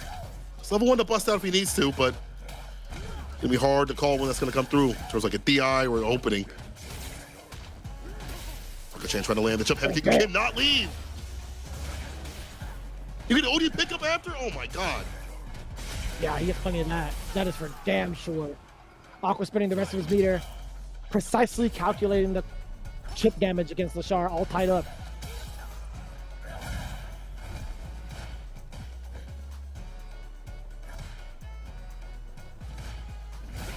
Try to keep it nice and tight. We talked about these normals lingering for a little bit too long. Still good at least placing them on block. There's an E-bomb. The counter hit. Slower buttons from Ed. Difficult to deal with. FUKUSHIMA able to land. Baits off the ODP. Activation still. It's still there. Tries to leave. He's sitting him right back down. Stay in your seat, sir. We do get the activation for the Lightning Beast. Gets the potential chip out. He does succeed. Lashar, how do you defend against this man? The low does get exposed. Little fella comes out to play off with a knockdown. Side switch all the way back over. Rainbow ball, more than enough for the pickup. Aqua making Lashar bleed in the first game. Yo, Aqua said, I'm gonna show you this mix. Don't worry, I got you. Kind of devious up in the corner, Aqua putting up those reversal options. Lashar's getting some decent starts, but just in terms of the damage potential from level 2, that's been the main proponent for this character in general. There's been way more on the side of Aqua on his activation. Side switch, actually, being able to get on outside the corner, aware of not being in a distance where it's hard to contest with buttons, and the range to roam.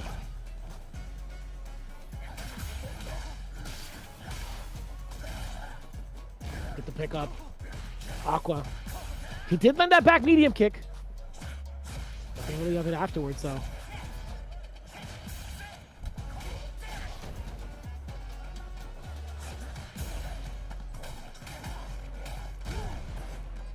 Beat him up. Another throw right after. Perfect parry finally comes through. Level 2, of course. Get the kill. Well spent. It's kind of wild. Like, I mean, there was a big opportunity there for Aqua. Like, that back medium kick is allowed for a link into pretty much anything like 8 frames or lower, right? That was actually kind of wild that he missed it. But speaking of wild, Lightning Piece does come out. The delay, he's just waiting there. Would you get little fella temporarily? The throw bait is there. Oh, was able to whip punish. Hard to anti that deep jump heavy kick. Spacing has been a little bit ambiguous too as well. Just having that in the backside right now. Yeah, forced up block. Does get the anti-air off at least. And we'll get the back throw, which positions. Oh. Aqua still has plenty of life to live. He could hang out for just a bit. It's just a matter of retaining his drive gauge. That tech also built him a bunch of bar back. He's just waiting it out.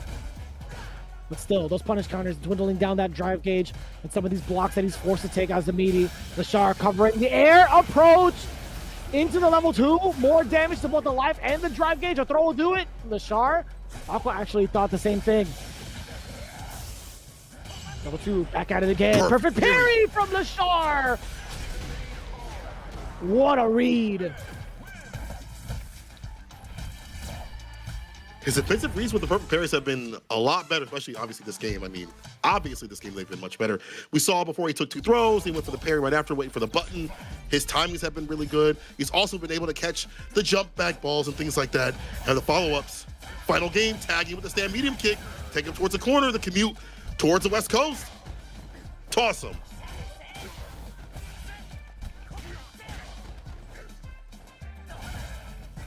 Oh, and we get the cross cut on the way through. Looking a lot more convincing from the side of Lashar. Oh, a little bit awkward.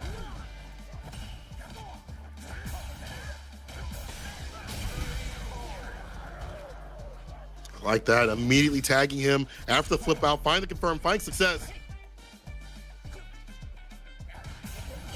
And a little bit more shy to... Okay, nice perfect parry, but with shyer on the side of going for the flickers. We saw him get jumped in on it continuously. He's willing to pull back on that, go for the buttons more often than not. These perfect parries are also everything. Gain the momentum back. Oh, punish, you're too close. Smell your breath. Double up on the blitz. Let's see if we can get it. The burnout, forcing the drive reversal is Lashar, holding onto that flicker. Trying to keep his distance. How do you activate little fella? Oh, he sniped out the blocker ball. He was ready and charged with it. Survive this burnout. He's back with drive gauge. Toss him. Reversal jab. Everything in Lashar's hands. Not gonna go for a bad DP right now. Doesn't have to overextend. Ooh. The hop to get the side switch. A lot of bark spinning here from Aqua. What do you do about this? If you're Aqua, we do manage to let the slide, but it's going to be Lashar waking up with the OD uppercut. Aqua just a little bit too antsy, and Lashar sniffed it out. Excellent call. Going straight into the uppercut to secure the second W for Team Reject. Not as convincing as we would presume. A lot of people in chat as well. I mean, we both had kind of talked about Lashar being rather dominant throughout the entirety of the CPT season, and also just like an overall prowess of like being one of the strongest players in the world, right? We thought it would be like a much cleaner start, but I feel like Aqua had us all thoroughly convinced in the first game. Like that was complete dominance coming in from the Blanca player. I was gonna say main, but he's maining Sea Viper as well. But a whole different demeanor when it came from Lashar in games 2 and 3 in regards to calling out the perfect parries, and also where his positioning was in like reaction towards like where Aqua was trying to come from, and also like in anticipation for like countermeasures for super. Like while in Lightning Beast, he had a lot of countermeasures, especially in that last round. Like he forced himself into burnout with the drive reversal because he knew full well he's like, all right, if I'm 3/4 or full screen, I have much more of a better time dealing with any approach that Aqua could present, even if he sends out Little Fella, right? As long as I hold my flicker and react to what he does, even if it's blockable to activate, I'm gonna smoke him. So he's chilling. Unfortunately, there will be no win for Hiroshima Team Itsuka because of the DQ.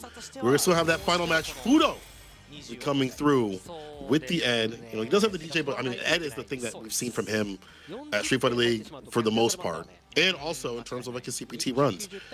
Going up against Hibiki, was it Lashard that went against Hibiki last time? Let me get my notes here. It was No, it was Fudo. Actually, it's a run back. Yeah. Pardon me, it's a run back. Yeah, so Fudo went up last time, 2-0'd Hibiki last time, but this is the first of 3, so more time to grind, and Hibiki's definitely a different person after winning that World Warrior, I feel, in terms of him as a player, in terms of finding his way with the character, and what he's doing with the lowest tiers of the game to make the magic happen. But again, Fudo is just, that's Fudo, man. He's one of the best. People mention him in like the top 10 in terms of like the world. He's been so dominant in offline seasons as well when he needed to be, and then he already qualified, so that he can focus all of his efforts on League. But his edge is just so different than other players. He just gets in that mid-range and gets active with buttons and things like that. Fireball's probably one of the most active Ed players in the business. He's definitely deadly. So I'm curious to see if Hibiki can get that run back. It's kind of looking difficult for them. Sometimes when this happens, you might expect the person who lost to take that W because they've been thinking about getting the run back. They've been expecting it. But sometimes you have to change on the other side of things, you have to change anything. You've won, and you already have the game plan in your mind. You just run it again. That has happened at League before. Yeah, I kind of wonder if that's going to be the case. I think like Hibiki has shown like immense growth these last couple of months. In comparison to like the very first week where they played off against each other, I think Hibiki has been trying to manage the Ed matchup a little bit more. It's really more so on the hands of Fudo, whether or not he's actually found a way to develop a strategy even stronger stronger than the way he played off against Hibiki the first time in week number 2. So I think that's the biggest question that's on my mind. Is like, what happens when Hibiki, with his constant growth, steps up to the plate against Fudo?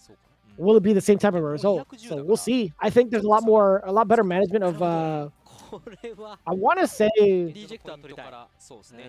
Hibiki's done a great job of controlling the space a lot more with his normals and being active in certain spaces to be kind of like ambiguous with his approach. I know it's kind of like a shallow analysis on this one as well, but I like the way he moves in neutral, right? I like the way he encroaches on spaces, and also his whiff punish game has gone a lot stronger. If you watch the way he played over at like World Warriors, like these last couple of events that he's been playing in, he's doing a really fine job of masking where he wants to throw out some of his heavier normals. Yeah, it feels like he doesn't really, I don't want to say like he swung for the fences before, but it feels like that crouch fierce, the stand mediums, and other buttons that he utilized, like the forward fierce, all of them feel a lot more intentful when he's utilizing them. And, you know, being able to like micro step back forward, or, you know, be in the proper ranges to whip punish things, or tantalize people to throw out a button to whip punish right after. I feel like that's more a part of his game plan than it was prior, and that's leading to more success for more moments where he gets the knockdowns, for the stock ups. We'll see if it even happens right now. Hibiki, Fudo, final match. Fudo mentioned it was kind of hard, but right now it's looking kind of good for him. He's up in the corner. Oh, yeah, there's the OD. Spin that distance. Delay button.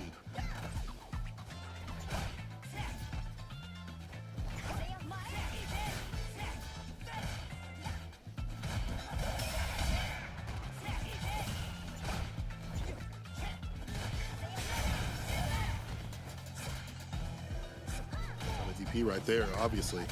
You're gonna go out in the burnout, spin it, but you're up in the corner. You have level 1. If it comes down to it, oh my God. Oh, that was clutched up. Void the command grab, the backdash.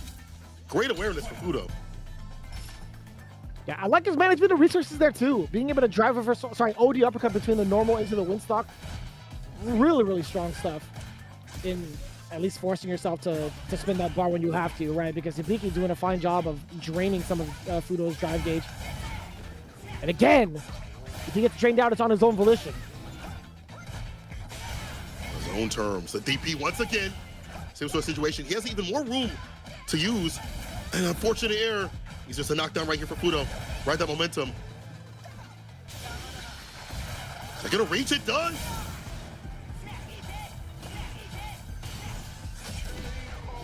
Damn! Hook, line, and sinker. 2 fireballs, cutting out the third one. And just within range for the anti-air.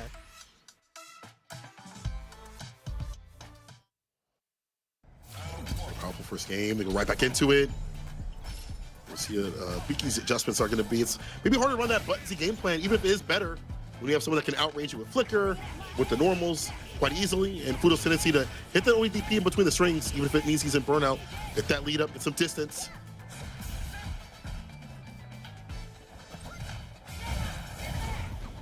You get the OD. Yet again, Fudo's been finding some really sweet spots to let that OD rock.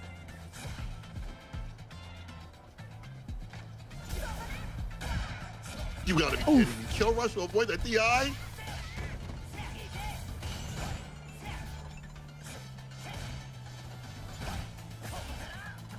Sucker keeping it at bay. Gets a crouching medium punch right after the jab had whipped. OD, this should be it. Level 1 at the ender, of course. Fudo with a perfect KO.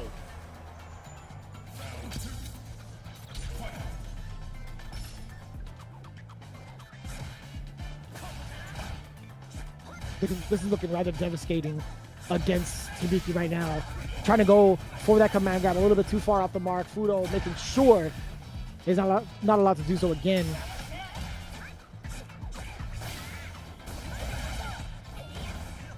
OD knockdown. Hit some Oki. Tick, command grab. Stocks up right after. Not gonna press the issue. Trade. Oh, the reversal buttons here from Fudo. Try first throw. On the back foot. The Biggie tried to go for a grab. Catches nothing but air, nothing but the boogeyman. Fudo 2 games straight so far. This guy Fudo is smoking right now. This dude is absolutely dominating Fudo. Fudo is absolutely dominating Hibiki. Sorry about that. 2 games straight. Exactly the same results against Hibiki from week 2. However, the biggest difference right now is that his in the anchor spot. We have that timeout coming into play.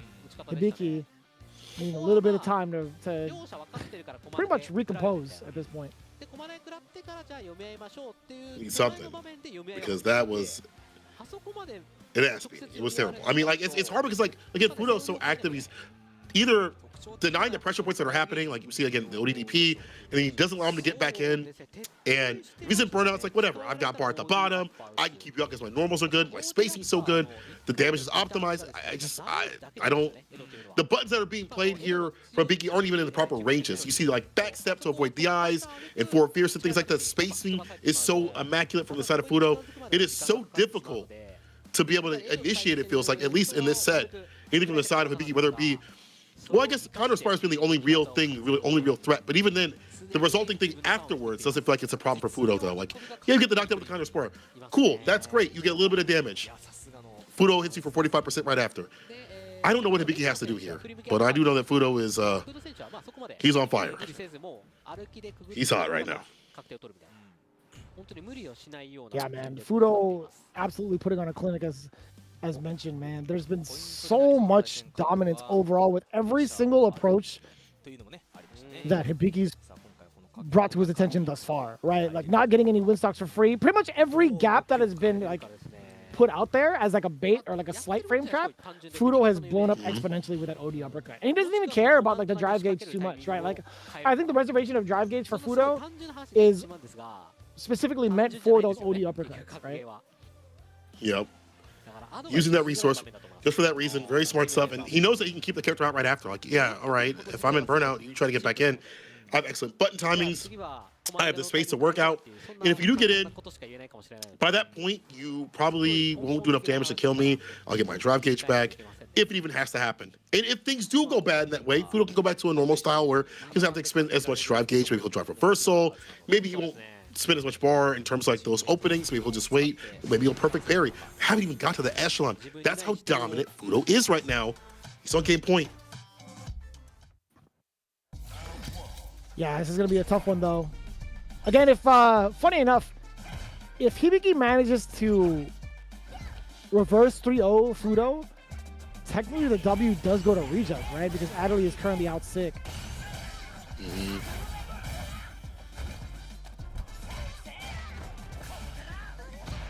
That'll even happen. Another backstep, another avoidance of a throw, another punish. There go blitz knockdown. Empty light, trying to go for the throat. They see text that though. Fudo gets right back in. 95 miles per hour drive rush jab to finish it off. Set point. Oh. Really picking and choosing his spots carefully is Fudo yet again, right? Hibiki getting his first initial win stock in this round. Trying to swipe away. Again, we talked about how he's been using a lot of his heavies in prior games and prior events. This time it's not going to go unpunished. He's been getting rather punished more often than not by Fudo. Level 2 is coming. You already know. Get that sleep number ready. Double bounce. You know it. All the way towards the corner. It was stock up at the very least. Only strike right there in terms of like the mix. ODDP again. No caps. Back step, no button this time. Blocking out is fine. Raw sweep works out. But another reversal. Reverse the scenario. No pressure coming through. Fudo takes it 3-0 in the run back and takes 40 points as a 40-point bomber for his team. That was absolute dominance that we rarely get to see at this level. No matter the matchup, no matter the person, doesn't matter at all. Fudo was excellent in terms of spacing, damage potential, optimization, game sense. It was all perfect. This guy, Fudo. Yeah, I think it comes to what we were talking about earlier, right? We talked about like Daigo being able to like bring together a team in regards to like breaking down like an opponent when it comes to like focusing in on like individuals. Fudo, I feel like, you know what, Daigo, he was probably telling Daigo, was like, you know what, you enjoy your sandwich. When it comes to Hibiki, I got this down pat. Don't you worry about it. Don't you worry your sweet head. You can take your nap anytime you want to. We got this under control. 40 points. Can you believe it? That is actually a huge, huge leap going up in the ranks. Against the most dominant team. Against the team that people thought, now at least, would be squarely in the running, would be maybe not undefeatable, but at least the champions for the playoffs or moving towards the playoffs. Reject retains now that title. 40 points on their side, that dominance back in their hands on all fronts. And honestly, like people might say, oh, Ed versus Lily, whatever. No, that is a masterclass of how to play just Street Fighter 6 in general. It's not even just about Ed and Lily in the matchup. Because honestly, if they had a Hibiki run up against a different Ed player, maybe one of less caliber, like slightly less caliber, I don't think it would have been like that at all. That dominance would not have been there. It's not even about the characters. It's about the way that Fudo plays, the way he's manipulating the drive gauge, how he's utilizing certain things like ODDP, as you mentioned, in between strings, and willing to go into burnout, and then having a plan after that. It's not just the character, oh, Ed can just keep you out with flicker and just throw out buttons. It is much, much more than that. Yeah, my man Daigo was big chilling. Just like, oh, he's just waking up. He's like, he's taking the sleepies out of his eyes. He's like, you know, my team's pretty good, man. Definitely has a good team. I mean, like, even beyond, as we mentioned, like the characters, it's like the players themselves. And having some of the greatest minds on your team as scientists, the results generally should be in your favor. Now, they always haven't been. Reject's not perfect. Obviously, Hiroshima Team Itsuka and other teams have been, well, East Hiroshima Team Itsuka, I should say, has led over them for a while. Other teams have made Reject bleed. That being said, you see, like today, when everything is picture perfect, when the play is perfect, when selection of characters is perfect, when the players are themselves are dominant and perfect. Even Lashar, even though faltering in the first game, was able to bring it back in a way that felt like the dominance is still there. So fantastic stuff to Reject. And Daigo said Fudo was so ready in practice. I didn't think Hibiki would stand a chance at all. Dang, Daigo! He said, I didn't think Hibiki would even be a beast. Take that out of his title. That's a crazy thing to say, Daigo. This guy, he's just here for the ride, is what it feels like. Genuinely speaking, though, I think he unless I really like see otherwise, I think he's done a great job still of like trying to be like facilitator and more so of like a guidance player more than like trying to put numbers up on the board. Like he can when he's matched up properly, I will say that. But for the most part, like I feel like he's done more so on the side of facilitating matches. Yeah, I agree. I think having that mind in the background, maybe not always in terms of a player that's earning points, but a strong mind, a strong team member, and a leader definitely helps out. Well, so Takedo said, I just played like I wanted to play. Great game. And again, like looking at Ken and how he should be played in this meta this season, you see how the evolution is like through Tokido's play. He's put it to practice. It's put in work in League, put in work obviously just recently this weekend in terms of getting the top spot, the top 8, an offline tournament with Ken.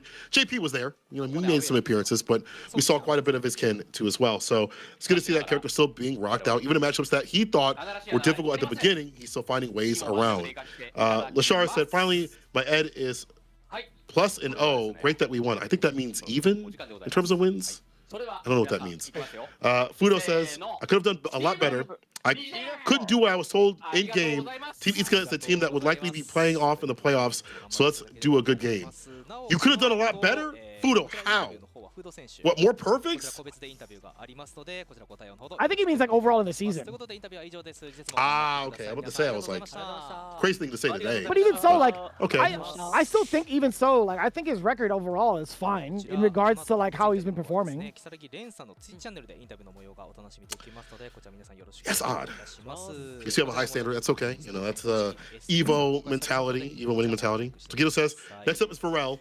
We're on the away side, but I know the team will be fully ready. So beware, VARREL. Ooh, I like yeah, that. You know, that's... I like that energy. I do too, but VARREL's kind of they're currently in the struggle, unfortunately, right? They're currently in 90 points with 5th place. It is rather difficult, but that is quite the dart to throw at the dartboard. I mean, these guys, I mean, obviously they're scheduled up to play against each other, but reject, especially after that performance where they needed 40 points to actually take the #1 spot. That is rather difficult. Ooh, that's going to be difficult. We'll see that real soon, you know, in a couple of days' time, or at least a week. But first, we have to talk about what's coming up next. ZETA Division, Geekly going with VARREL, so VARREL will be getting some practices to play today. We'll see how they match up against ZETA Division Geekly. So far, it's been a good time out here at Street Fighter League Japan. See a lot of variety. Again, I want to see a little bit more C-Viper, but we'll see if that occurs coming up. Y'all can check out all the good things on or at Capcom I think it was E_sports, one of them. At least you can follow us. We'll give you more information. Or even the Capcom Twitters. Capcom_esports. There we go. So fast, I couldn't catch it. My eyes in the morning too slow. Right, I hear you. But you know what? What's quite the opposite? These guys breakdancing their way to the finals. I'll tell you what, Red Bull BC1, the World Finals happening in Tokyo, November 9th. That's going to be in about 5 days. Yeah, that's happening this weekend over in Tokyo. Man, dude, I know there's a bunch of people right now heading over to Tokyo to face off in a big like CVS2 tournament. I know Boss is like setting one up for their big monthly. I know like Silent Scope's going to be there. Justin Wong's going to be coming back there. That would be the perfect time for some of like the foreigners to even check out that exact event. That would be actually kind of sick. We have the official merch coming through, or at least some of it, for Capcom Cup 12. We have a t-shirt. We got the passport coming back. We had one last year as well. That's either, on the bottom left, that's either a desk mat or a towel. I cannot tell. Not too sure what that is in the middle, but the poster, I definitely, like 100% need that poster. I had the passport. I didn't get the passport last time. They were out completely, and I was like, dang, that sucks. But it'd be like that. What doesn't suck is this next match. ZETA Division Geekly coming up against VARREL to be the marquee match. You can check out more information on the website so we get all the data. So what we're looking at in terms of all the stats, as you can see with all the points and things like that. For the individual players too as well, you can catch everything from even previous seasons if you want to go back that far too and see how things are matched up. So it's great that they have all the cool things that we get to look at on the stream as well, even more in depth on the website. Looks like they have new stats like matchups in terms of who's matched up against who. So really cool stuff that they have all this fleshed out for us to be looking at.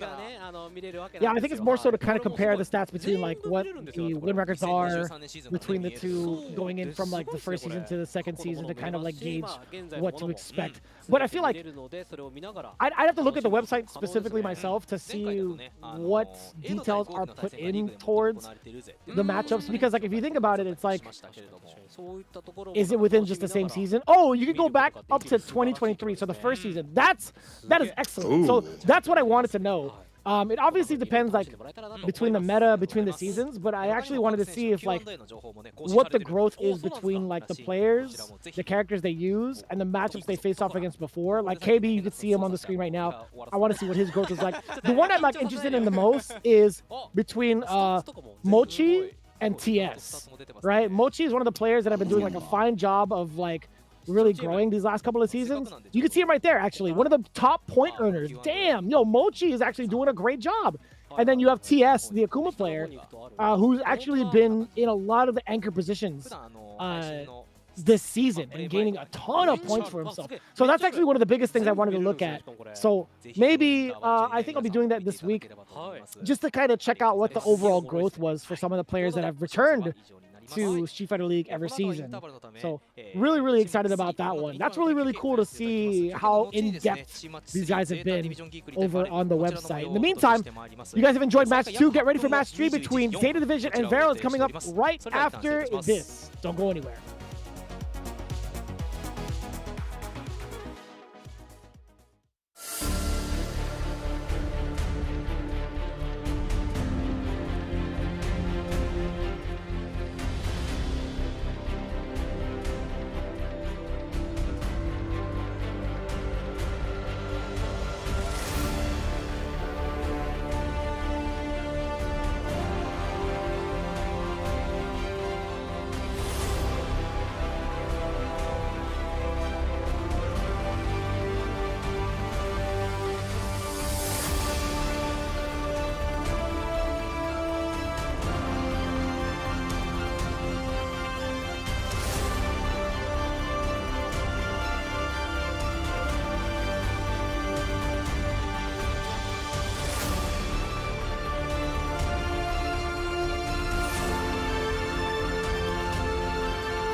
Red Bull gives you wings.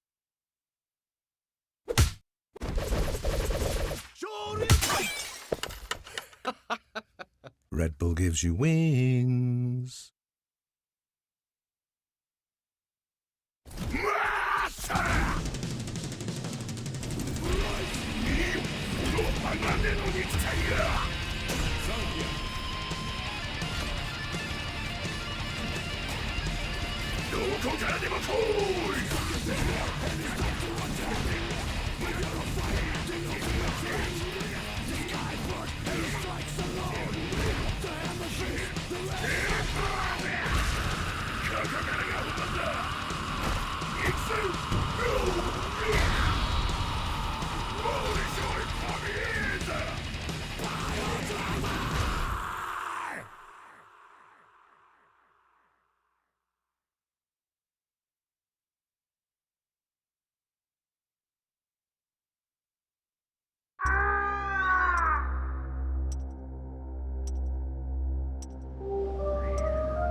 さん、この組み合わせ、まあ事前のね予想でもありましたが、形で試合を語りましたね。圏内みたいな展開もありそうですが、ギリギリラッシュ、ナイスダブルでワンダスパオーディアッパフードとしては回復したい。ドリーも警戒してます。アンゲージありますから。戻ってそこから裏を丁寧に技を振るか。一瞬カットしてました。そっちにする。ライブ管理は光る左手が。光も逃げしたまれば、おマジマジでマジなかなか通してくれない。フードあーシャレシャレユーリフレムあるものかなり距離が遠かったんで、まああったんですけど、ギリかくんないかなが、うーわジャスパーはやばいわ。受け止めてかなり強めにやっぱり当たりました。対処できないんですよね。飛びだけうまっうますぎる。してほしいところだが、光は手を止めない。ドライブ画面端から上、綺麗に通った。ところからきついぐらいになったかな。そうですね。しかも画面端を打ちめて、ここでも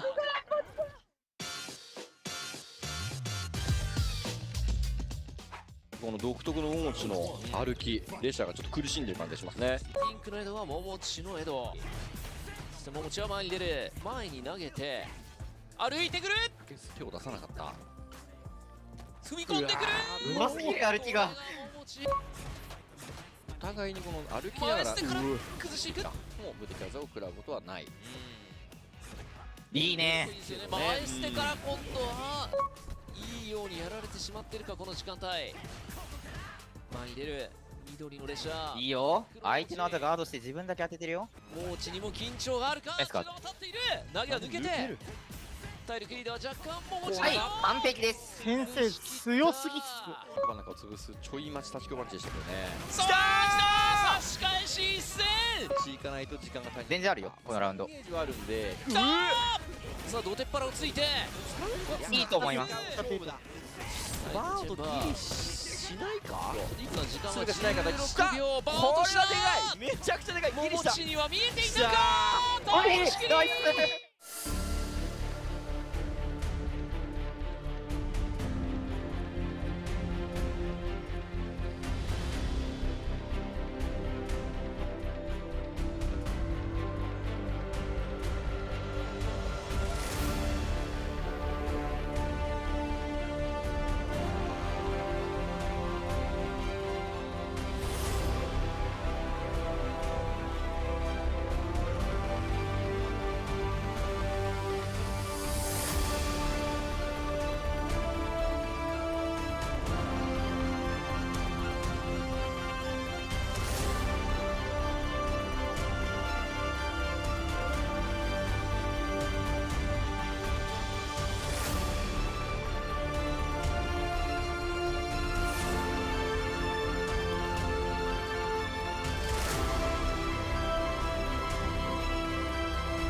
Our marquee matchup for Division F coming right up. It's going to be ZETA Division versus Team VARREL. Quite the difference between points, but we'll see who takes the better of the other. Starting things off with Yamaguchi, the unshakable integrity, the current replacement for Kakaru. Hopefully he's doing all right. We've seen a couple of his tweets. He seems to be doing just fine. Hikaru following up as the chosen one, who's been dabbling with a couple of his side characters recently. We'll find out if that's going to be coming into play this week. And Higuchi, the prodigy, coming in fresh off of a W from last week, a rather convincing one at that. Then, of course, the silent ninja blade, Momochi, coming up as the coach.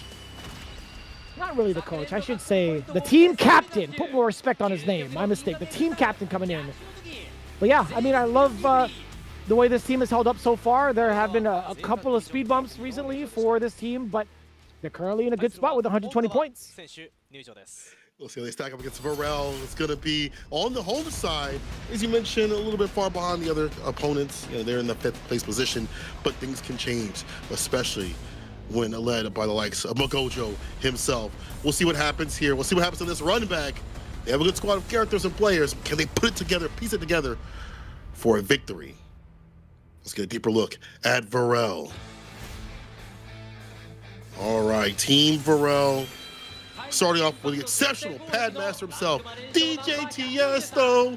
Been rocking people with that Akuma, doing well more than what he did at least in previous seasons.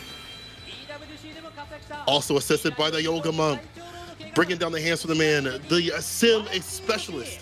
This man has been nothing short of being on fire. The Prince of the Rapids himself, swimming upstream is Mizuha on the Kami, but more often looks like it's also been my pick, switching things up a little bit. And again, led by the 2D god himself, Mago. September is over, but it's never over for him. Once again, this team is in 5th place position. They definitely need as many points as possible. A 40 bomb is going to be necessary, I think, from now on out, at least to get in the playoffs. And is that the... With Toji, I think, was emerging from the portal? I don't know what that is. It looks like some Jujutsu Kaisen thing. It probably is. I don't know what's going on with him. You know, he looks like a curse. Never mind. My back hurts looking at that. Like, I didn't know what pose he assumed. I'm not well versed in like the realm of anime, but yeah, I'll agree with anything you say. Like, you can say that's from whatever anime. I'd be like, yeah, that's cool. That is correct. Hey, anyways, Zeta Division. Let's look at the lineup. Higuchi up front with Guile. Hikaru with the Blanca, bringing back the characters out for this week's matchups. Momochi on the end and Yamaguchi on the tiebreaker side. How do you feel about this rotation? I feel like it's pretty good. I mean, it's similar to what we've seen previously. Momochi obviously being in the anchor position is going to be, I think, the best bet I think you can have overall, because I feel like he is the strongest when he's there. However, the Blanca, I wonder what it's ready for. Is it Sim? Maybe if Mizuha has to pull out the Kami, possibly. But is the Blanca, is it ready though? Is it ready? We've seen it previously. We talked about how he had to get it prepared for Street Fighter League, and we saw that in the first half of it, and to get ready for the second half. I wonder if it's like Street Fighter League prepped, like to actually take some wins now. It has to be, because they need those W's. So he goes up against Gucci first. It's going to be Waichi Mochi with the Sim. I guess that kind of makes sense. Sim is kind of annoying for Guile. The Guile players, they don't like that matchup. I don't think it's like horrific, but it's like, damn, how do I get in against this character? So you have ways to obviously anti with like flash kick, things like that. He can float at the distance. He could bait out your crouch fierce with his float a lot easier, more effective. You can slide the fireballs. You can slide underneath the blade too as well. Ranges where you wouldn't like to play at. So I guess it could be kind of annoying. So I guess I could see why Waichi Mochi would pull up for this matchup.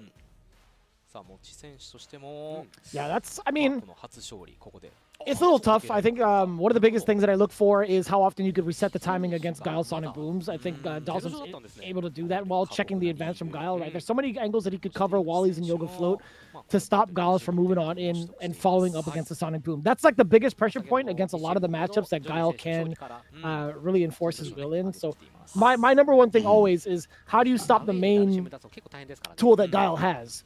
And I think Dawson's mobility counters that directly. Yeah,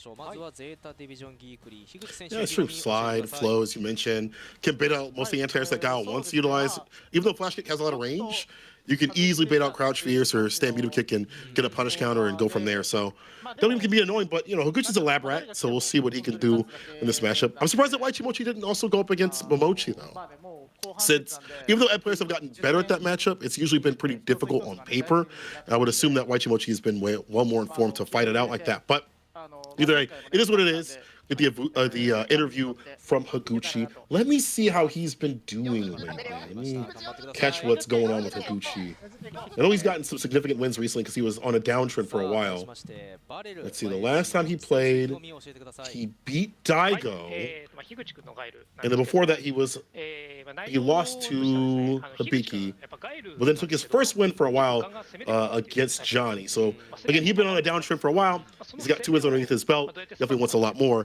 But beating Daigo definitely emboldens him to be better off. And Higuchi says, I guess VARREL has changed their order a bit, but the opponent doesn't matter. I'll win either way. So he wasn't really expecting Waichi Mochi either, but it doesn't matter to him. A body is a body.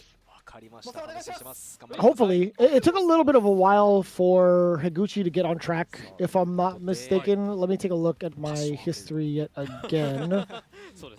We didn't get to see him play in Let's see.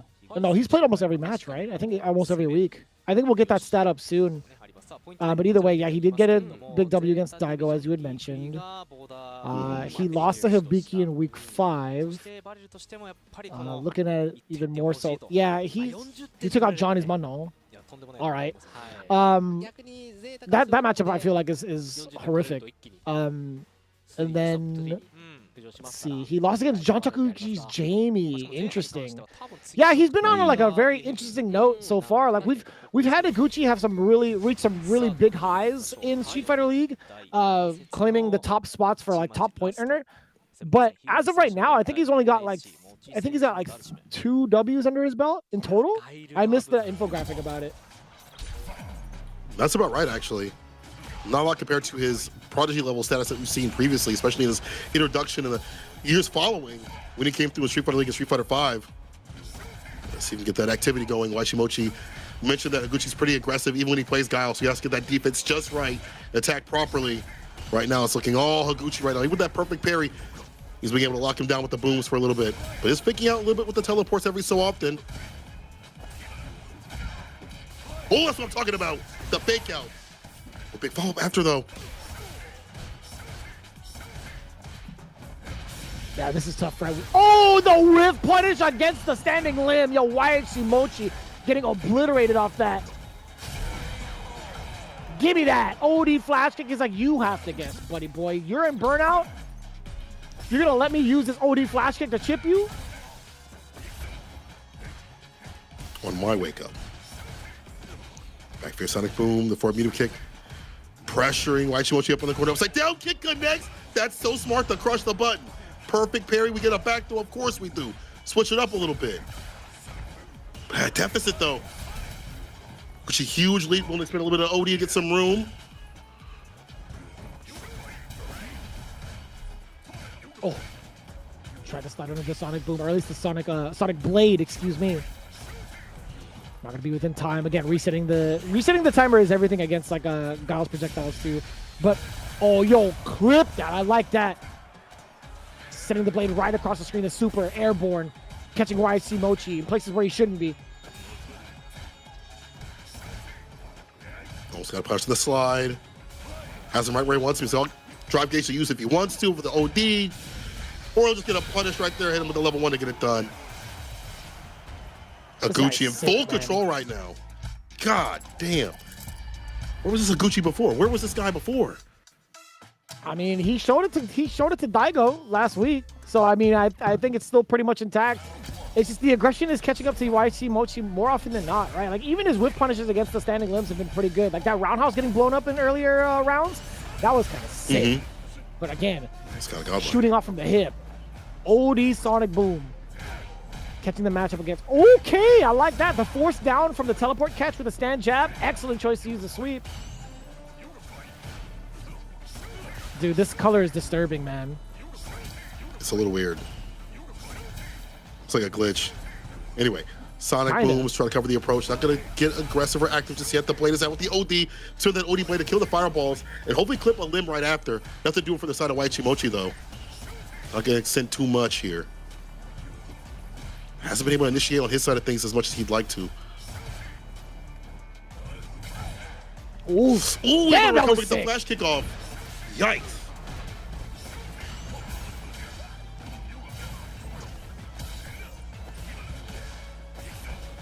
There's the midair.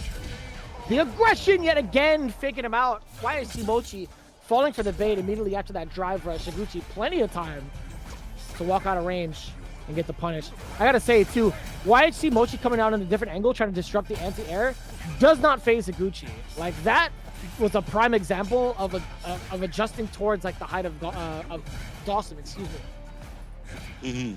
Understanding the problems that could come with the matchup and effectively, you know, minimizing that as much as possible. Higuchi's been doing a pretty good job of dealing with the aerial approach. Toss towards the corner. There's the fireball, perfect parry. The OD Sonic Boom. Now covers the approach for the drive rush, crouching, going to kick, flash kick right after, overhead. Blessing from above, the double blessings. It's not even Sunday. Send this man to heaven with a level 3 Higuchi. Oh my God, you pop off, well deserved. He walked off screen, he put the stick down, he popped off, he was raising his arms like, yo, I live here, baby. You want to talk about matchups? That was sick. My man popped off. He put the whole thing down, walked off camera, went to his teammates, and he's like, what you know about that? Damn, son. That's the Gucci I like to see. Yo, he's popping up to his teammates still. He put the headset back on. He's like, what you know about that? All right, Gucci. Well deserved. All it took was taking El Daigo to get that momentum back in his hands. And honestly, this is the Gucci that we want to see. More effective with decisions, his offense. He lapped out well enough to not get caught with, like, you know, if I whip crouch fierce here, I'm going to have a flash kick right after to cover his bases, because that's something that Sim could do. We talked about it. Didn't really happen. And the anti-airs were fine. Driver stand, medium kick, able to work on a matchup like this. That's how you know he's in his head like the back of his eyelids. And even then, with a double overhead, exemplifying that point, this guy is godlike. It's good to see a Gucci back in form. Unfortunately, it had to be YG Mochi. But man's mentioned it. He said, it don't matter who it be. I'm a Gucci. Well, he didn't say all that, but he can keep that bar if he wants to. Either way, 10 points for the side of ZETA. Who comes up next, though, against Hikaru on the Blanca. That's tough. I don't even know who to put up against Hikaru's Blanca, because, like, I know TS would normally be up here for Aki, like to cover that with Akuma. But I don't know about the Blanca.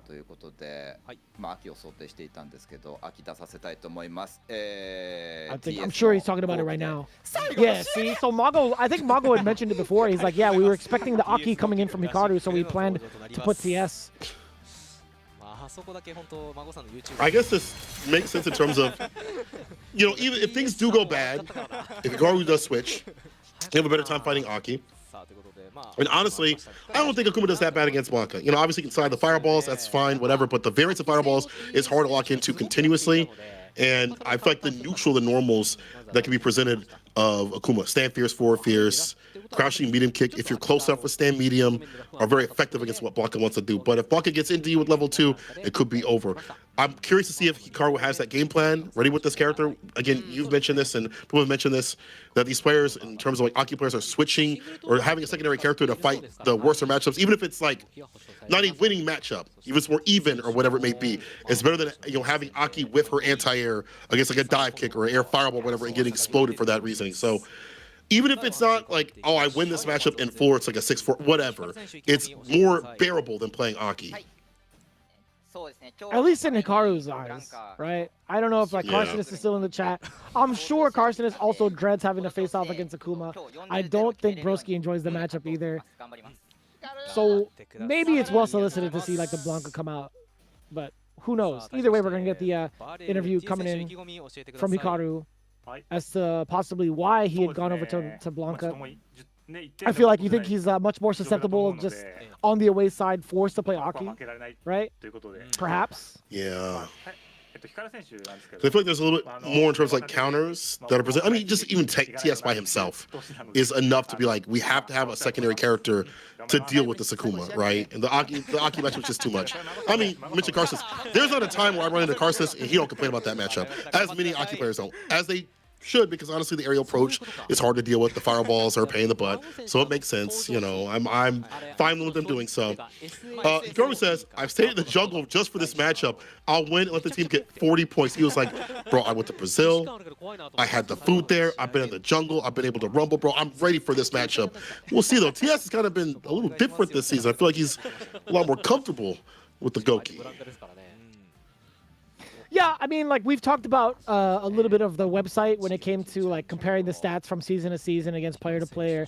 When it comes to like a huge change of like a whole meaningful difference when it comes to seasons prior, I think TS is the perfect example of like really solid improvement. This guy has, I think, a lot of matchups, a lot of W's under his belt, if I'm not mistaken. And it was a quite contrast to where he was at last season, when he was still trying to figure out how to like adjust to the meta and how to adjust to actually playing Akuma at a high level.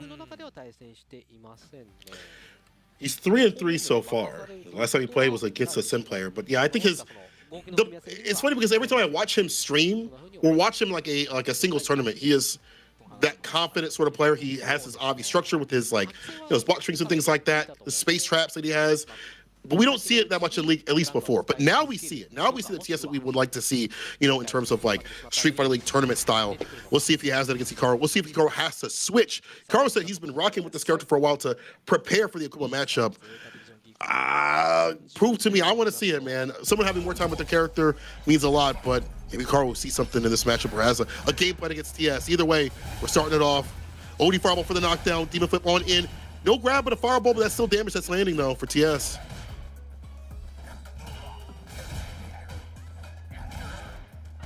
Oof. We do get the cross cut. The overhead successfully blocked, but down below still all sorts of angles coming in from TS rather quickly. And Hikaru still hasn't found a counter poke at all. And when it comes to counter poking, if you whiff, best believe Akuma does have the normal and will always be within range to cover more often than not. That walk speed, man. That forward fierce lurching forward. Dangerous character. Catch him on the other side, though, with the stand light kick. Reversal buttons in a fireball from TS. Yeah, tantalizing with that range. And if he doesn't throw something, TS is adept to throw out the fireballs.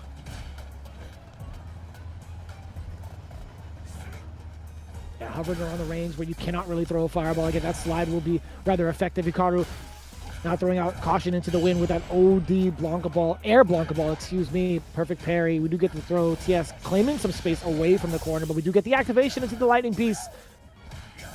Trying to bait. Drain the rest of the gauge successfully. No, not quite.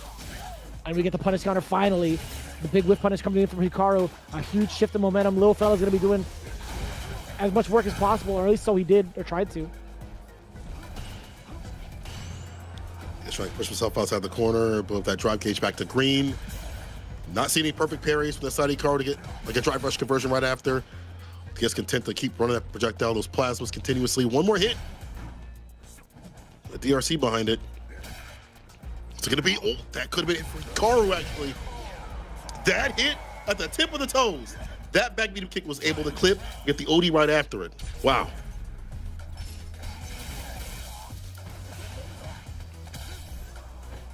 Excellent start for Hikaru, back it off a little bit. Knowing full well, if he doesn't have a chance to actually clip Akuma while his back's facing the corner, he could be side switch at any given notice. Oh, with punish. There's one from Hikaru. Drop him down with the air ball. Trying to go for that throw. TS able to tech. Trying to play more buttons. Trying to walk in. So I say that the fireballs come right back on the menu. Hikaru up in the corner. Eats an OD fireball after a normal one. Demon flip's on it. I like how he keeps the pressure with that demon flip to get in that proper distance to get the throw. Get the Oki going. With punish.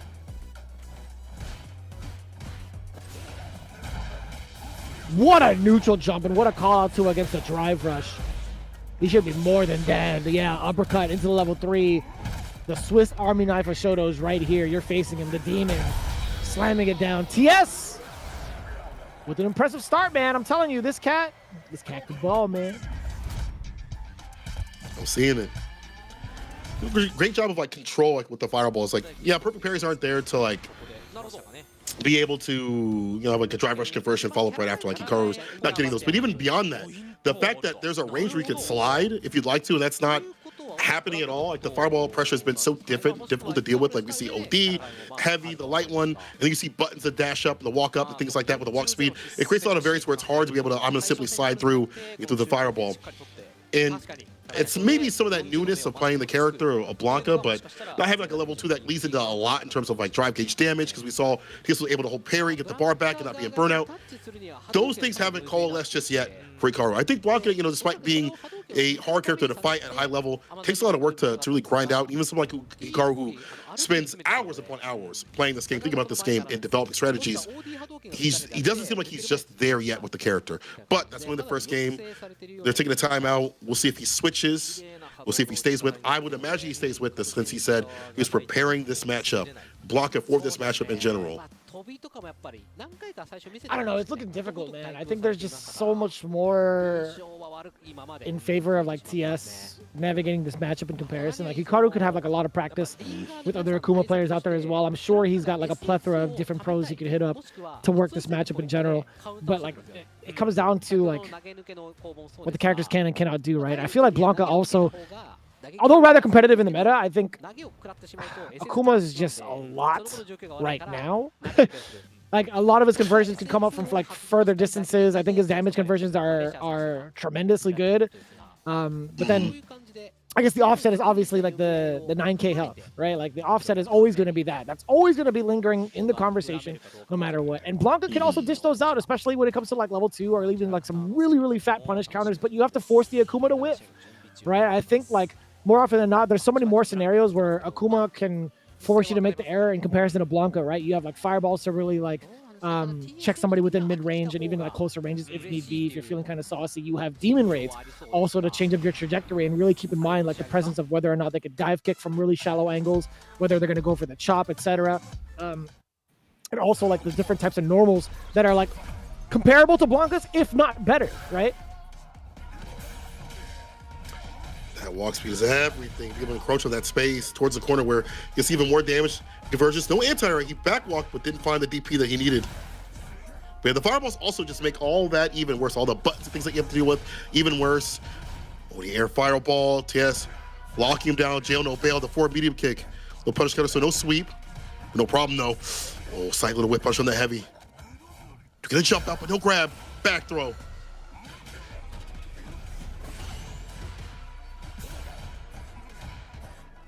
Oh, hopping back into the corner. Slightly unwise, I feel like. The burnout is there. Oh, the DP, no matter how you spin it. Like, even if you force Ricardo to use level 1, I don't think that would have saved him regardless. TS. That was kind of funky, right? Like, Ricardo going back for the shenanigans to put himself into the corner and possibly bait. TS was going to fall for it the second time. Not at all. So at a deficit for no reason. TS riding that momentum. Stand fierce too far for the admin fist to even hit on block. OD activation for the level 2. Need to make something of this, because this is where blocking can really shine.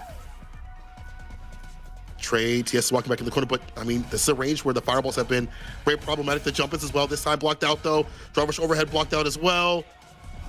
Oh yeah, again, the variance that you mentioned with the demon flips. Harder to detect. Will whip punish that. Stand fierce though.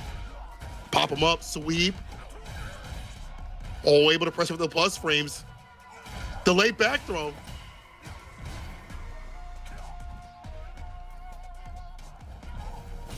So difficult to manage right now. Currently under fire. Damn, the conversion is hot!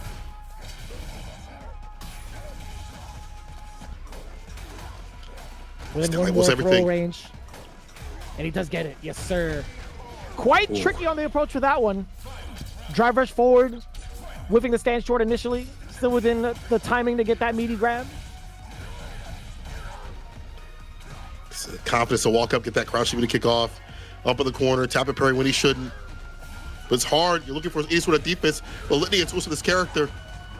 One more touch on the level 3. May not even need it, honestly. A lot of drop gauge to utilize. So utilize it some for the OD fireball. Catch him on the shimmy. Level 2, the appearance in the end of Hikaru's Blanca. A perfect KO, TS, with a pop-off.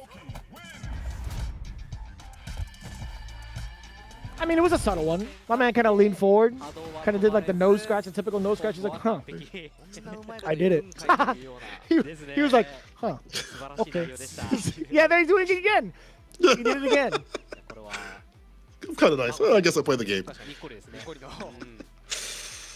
Oof. It's so rough, though. Like, again, TS just well more informed in that matchup. The spacing that he needed to be at with the fireballs, with the normals, with the whip punishes, everything that Akuma needs to utilize was perfectly done. The jump-ins as well, at most points, it felt like was really good. And some weird execution errors, or maybe decision errors that came from Hikaru, as you pointed out. Side switching, putting himself back in the corner, just wasn't the wisest idea. You know, it was really unfortunate that he did that. That led to some problematic points, and TS just looked, even if that did not happen, well informed in the matchup overall. So I don't know if that would have even changed too much if that would even matter in that match. TS is just too dominant. 2-0, 10 points both sides. But Mochi stands as the final opponent. Who do we have left? It's got to be Magojo. Bring him up. I need Mago to come up. Ooh, I actually like Mizuha for this one. 本当の本当に最後に仕上げます。The mine? に対しては孫、ジュリクラシックで。Oh, it's going to be Mago stepping up to the plate. He's like, I'm not going to shy away from a challenge. Actually, he had mentioned this last week, right? He called Momochi out directly last week in his on his ending interview, if I'm not mistaken. Or at least towards the end of one of the interviews that he had or something like that. Well, getting his wish. You know, we talk about this a lot in terms of Street Fighter League. There are some players that will go up to fight maker position, home or away, no matter what the matchup is, because they thrive in that element. They thrive for running for their team. Mago is definitely one of them in the top spots. Like, I feel like it doesn't matter if the matchup's good or bad, he don't care. Like, I don't think Jury players like this matchup too much. I know Chico complains about a lot of matchups, so he's kind of hard as a barometer to test, but I know that he mentions this is kind of difficult for Jury to be running, but it doesn't matter to Magojo. Like, this guy will fight bad matchup, good matchup, it doesn't matter to him because he is a 2D god with the Jury. And I am curious to see, like, if you're calling somebody out, he must have a game plan against Momochi. He must have something against him ready for him to come up so confidently like this. そうですね。まさか孫が来るとは思ってなかった。Yeah, I'm sure Momochi has some choice words to say against Mago as well. This is obviously a long-standing battle for decades. Not going to be the first time, nor the last time they're going to be facing off in battle, but I do love this rival. It's not necessarily like an actual rivalry. It's definitely just like an OG face-off. I like a battle classics, you know, even if it's a different game, no matter what it is. Seeing these players still out here in the streets fighting it out. The Unks still battling. Yeah, we're going to interview real soon here. I can't wait to see what Momochi has to say.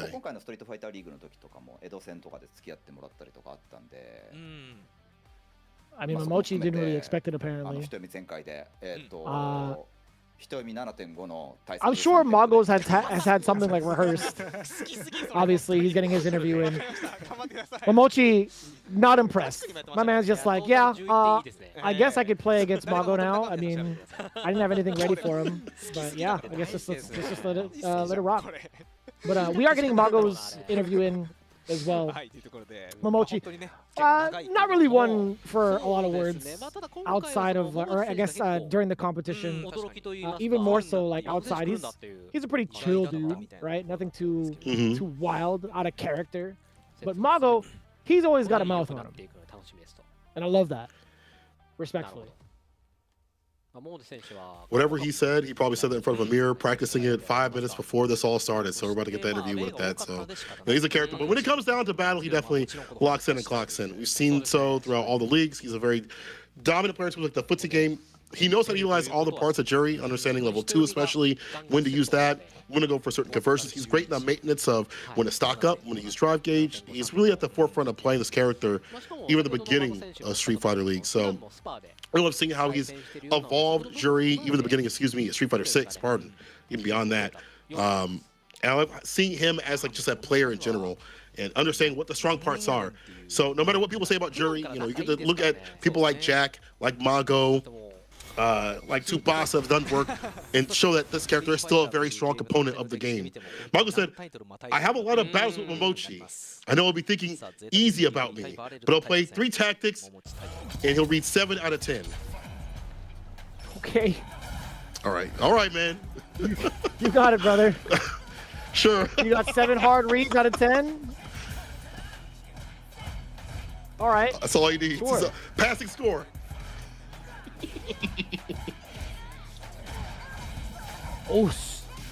Does secure the big whiff punish against Momochi's Fierce. Okay.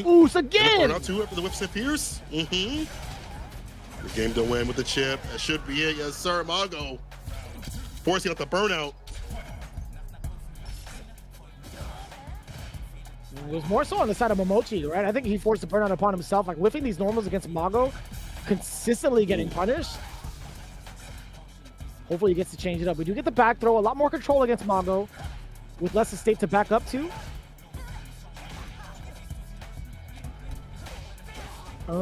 Push back, walk right back in there, take off the driver's jab, gets the meaty button. Oh, reversal crouching medium punch, but nothing doing. Does get the side switch off the foot dive. More interaction. He's got the drop gauge to get the kill for that level 3 follow up. Come on, go do it.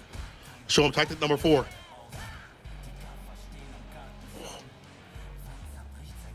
Yeah, Mago's got a single hit. I mean, same with both ends, right? Single hit confirmed from both, considering their drive gauge, even with very little left.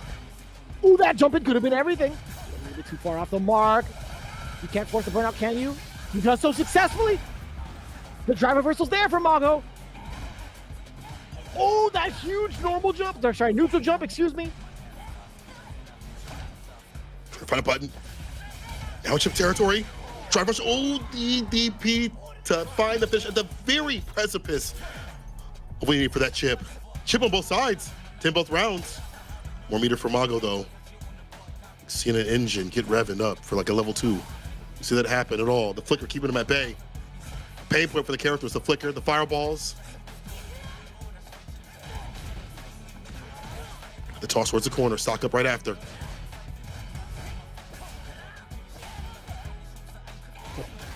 Charging right back in, Mago.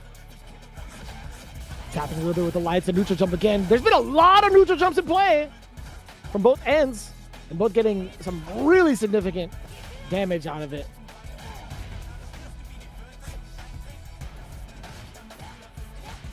Anti-air, trade.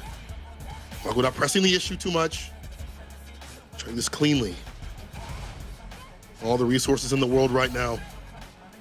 Drive rush back though, switch up positions here. Mochi, real strike though hours. You have to blocking. You have to worry about that strike and throw. Come here once again. Toss him. Drive rush forward, fierce, the Cobra strike for the +1. Like in the door of the tech after 2 jabs. Okay, Mago forced himself some space. Seconds are winding down though. Yeah, Momochi's already got a game plan revved up. However, it's too far. Yeah, dump out the damage, dump out the drive gauge, level 3 intact. That's gonna be the first game in favor of Mago. Momochi not quick to react, not quick enough to react to the drive rush coming in from Mago's Jury. Even from 3/4 of the screen, Mago could run. No shoes necessary. Wing is allowed for extra traction apparently, but the fact that he tagged him, the fact that Momochi was walking back to counter whatever was coming his way and still wasn't able to deal with that drive rush crouching medium kick. God for the reason. Hard knockdown, the sweep. Dot kick able to clip the stand medium kick, but was out and about. Oh, the upper to get some distance. So Momochi trying to work himself outside the corner. Mago has all the stocks in the world to work with right now to keep him there.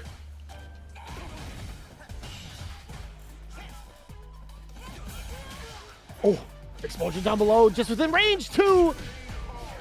Another round. Starting off strong, a huge sigh of relief from the side of Mago. A man with a deep exhale. Thank God that dive kick worked out. The whip punish goes in the DI right after. All right. Still low right again. Once again, that's been working out so much. That crouching medium kick with the stock ups to the Fuhajin right after. And Mago pulling that level 3, almost there. Harassing with the stand fierce and stand mediums. Bar getting all built up. OD fireball to get the knockdown and stocks up. Again, the maintenance. He's so well adapted at doing so since 5 and then also in this game. This is looking rather in favor of Mago right now. Like, he's got a ton of life ahead of him. I might have just cursed him with that punish counter throw. Not too much in the drive gauge, but he's fully stocked, right? Both single hit territory. That's 1. You got it. Momochi. Dump it out. You know it. Level 3.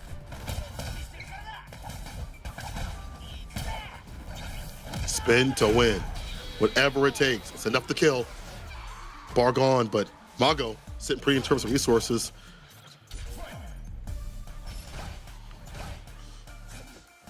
Flicker hard to avoid for this character. Mago's just looking for the proper time to either dive kick or whip punish a button. Once you close to the distance. See, instead, excuse me, it's Mago with the dash up. The counter hits off and the throw right after. Foot on the gas right now.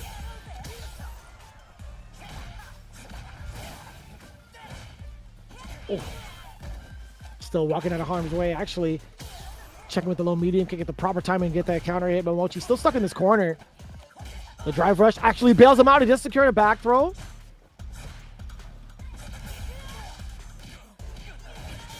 Again, that crouching kick has been magical. Whether it be drive rush or the walk up, Mago's been landing it so continuously, catching Momochi trying to move out of the way.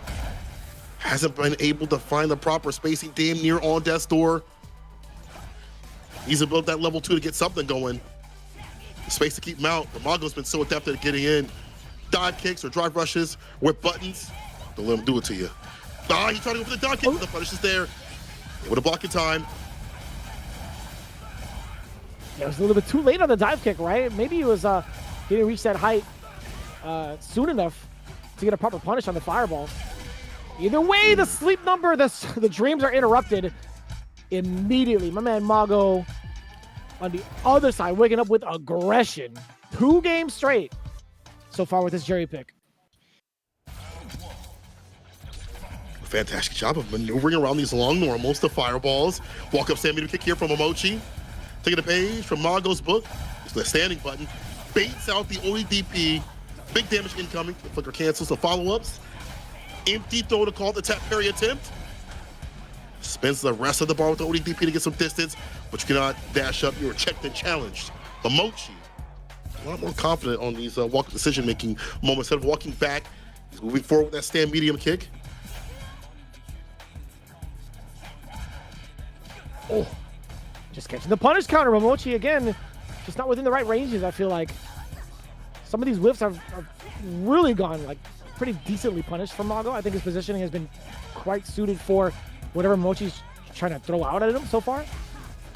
Now bringing it up close. Momochi, you get that punish counter throw earlier. Not stopping the drive rush, a little bit too tricky to do so.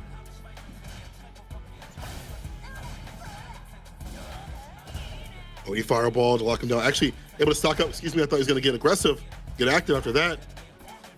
Use that moment for maintenance. Try for stand fierce. Held flicker. He breaks the throw right after.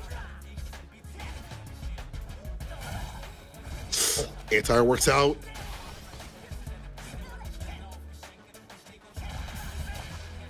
Just find the counter hit. Oh, we got him. He was standing his ground. He was waiting for Mago to advance.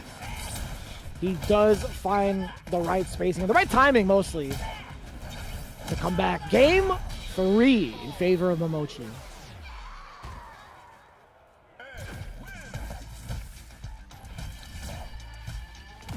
Okay, Momochi getting a little more active, especially when he gets closer. It feels like once he lands like a knockdown after a kill rush, he's able to play that close range game a lot better. And then Mago's not being able to find the times that you'd like to, even when things go back to mid-screen. Maybe the flickers are making that a little bit more difficult to read the buttons. Not sure, but got tagged once again. Towards the corner you go. You really try to go for that throw, but was in a punish counter state, so less damage than what it typically happened.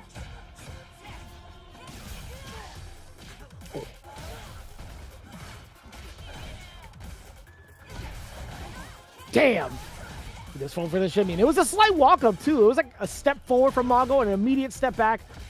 Smashing up and forcing the will. Couple knocks on the door.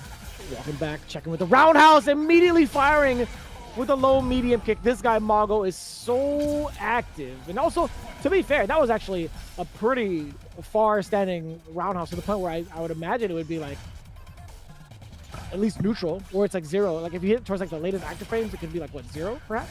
But either way, very impressive. Catch that movement continuously. Once again, we see it happen towards the corner with the level 1. Doing, drive rush. ODDP, though, on the wake up. Mochi has more than enough bar to give for that reversal. What's that flicker? Very prominent point. Again, the fireballs got to hide your normals with those projectiles. Oh. Dive kick there. Would you get the sleep number? How many bounces? We still get the dream on the way through to the other corner. That's at least one throw. Ooh, and the whiff punish. At least the throw bait, I should say. Momochi still trying to claw his way back up. It's still match point for Mago.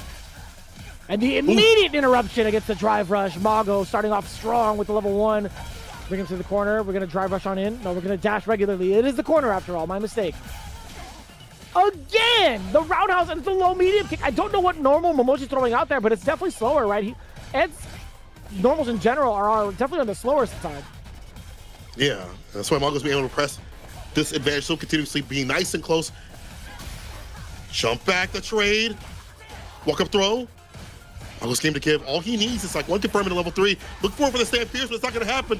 Put the face too far out in the corner space. Hold this super. CA some extra damage on the way, and you are still stuck at burnout after this. Bow. One more hit, a fireball flicker, and that's where he's going to go for the ladder to get the job done, to tie things up. Excellent call out from Momochi. I wonder if I'm sure. Let me see if I'm tripping about this real quick. I want to see like what the hitboxes look like on that flicker. I wonder if there would have been a moment for him to do like a reversal level 3 and actually do some damage on it. Let me see the hitboxes on that. Hitboxes on. An immediate one. Yeah, the only thing that would be able to hit is if he were closer, right? So either way, Momochi being able to secure that chip was rather difficult. So nice work staving off. Look, yo, Mago is distraught. What the hell is going on? I'm the protagonist. But as you mentioned, like I feel like Mago has some good moments in terms of like reading these buttons right, because Ed has slower buttons. So when things get close, it's better for a character like Jury to be hitting stand medium, punch, maybe crouch medium kick here and there to catch the buttons preemptively before. And so we saw a lot of counter hits, but we see the variance of Momochi, I feel like, in terms of being able to tag Mago and what he wants to do. We see a lot of counters on the other side of things. So be able to clutch out at the very end, be able to put him in like a position where he couldn't really do anything. It's very neck and neck, though. I don't think this is like, obviously Mago's stressing, but I don't think that Mago is too far from behind to try to find like the solution. He only needed a hit confirm right there with the super to win on his other side of things. That's why he was looking for that stand fierce, wasn't able to catch it. But it all comes down to this. Adjustments on both sides. We could take it in the final game. That's a good set, though. Insanely close for both. Rather competitive for sure. I think this is the closest set we've seen so far outside of like Goichi and Johnny.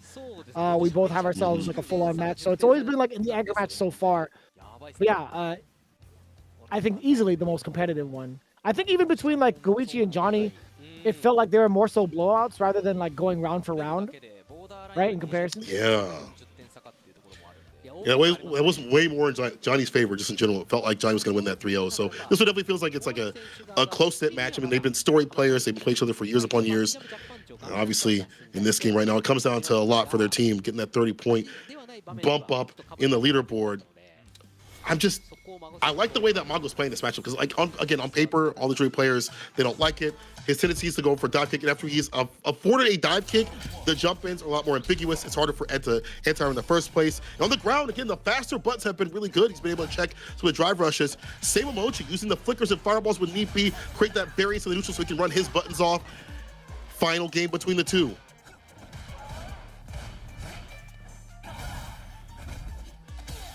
Something for the jump. The uppercut is secured. Momochi this time around doesn't cover the second jump. Mago with a huge rebuttal. So we thought we do get the back throw. Momochi being able to control the corner again. Air to air this time. There's been a slight trade with Mago. Looking rather dry. Flicking away at the drive gauge resource. The jump doesn't get covered, but the throw still in beneficial for. Mago does get the trade combo as well. One throw away. Tries to go for a neutral jump right into the throw immediately. Momochi having a hard time trying to tech or at least catch the timing of Mago's throws. Match point yet again for Team VARREL. We punish there. Empty nothing. Mago does get the ground right here. Nice and close to the throw. The DP does work out against what looked to be a dive kick. So I'm halting up in the air. Level 1 right after. With that corner push. Hit him against the wall. Dash. No drive rush necessary. He had the medium, but no conversion right after. She switches positions. The throw. Back throw here, though. A lot of teching going on. We'll see if someone gets opened up later on.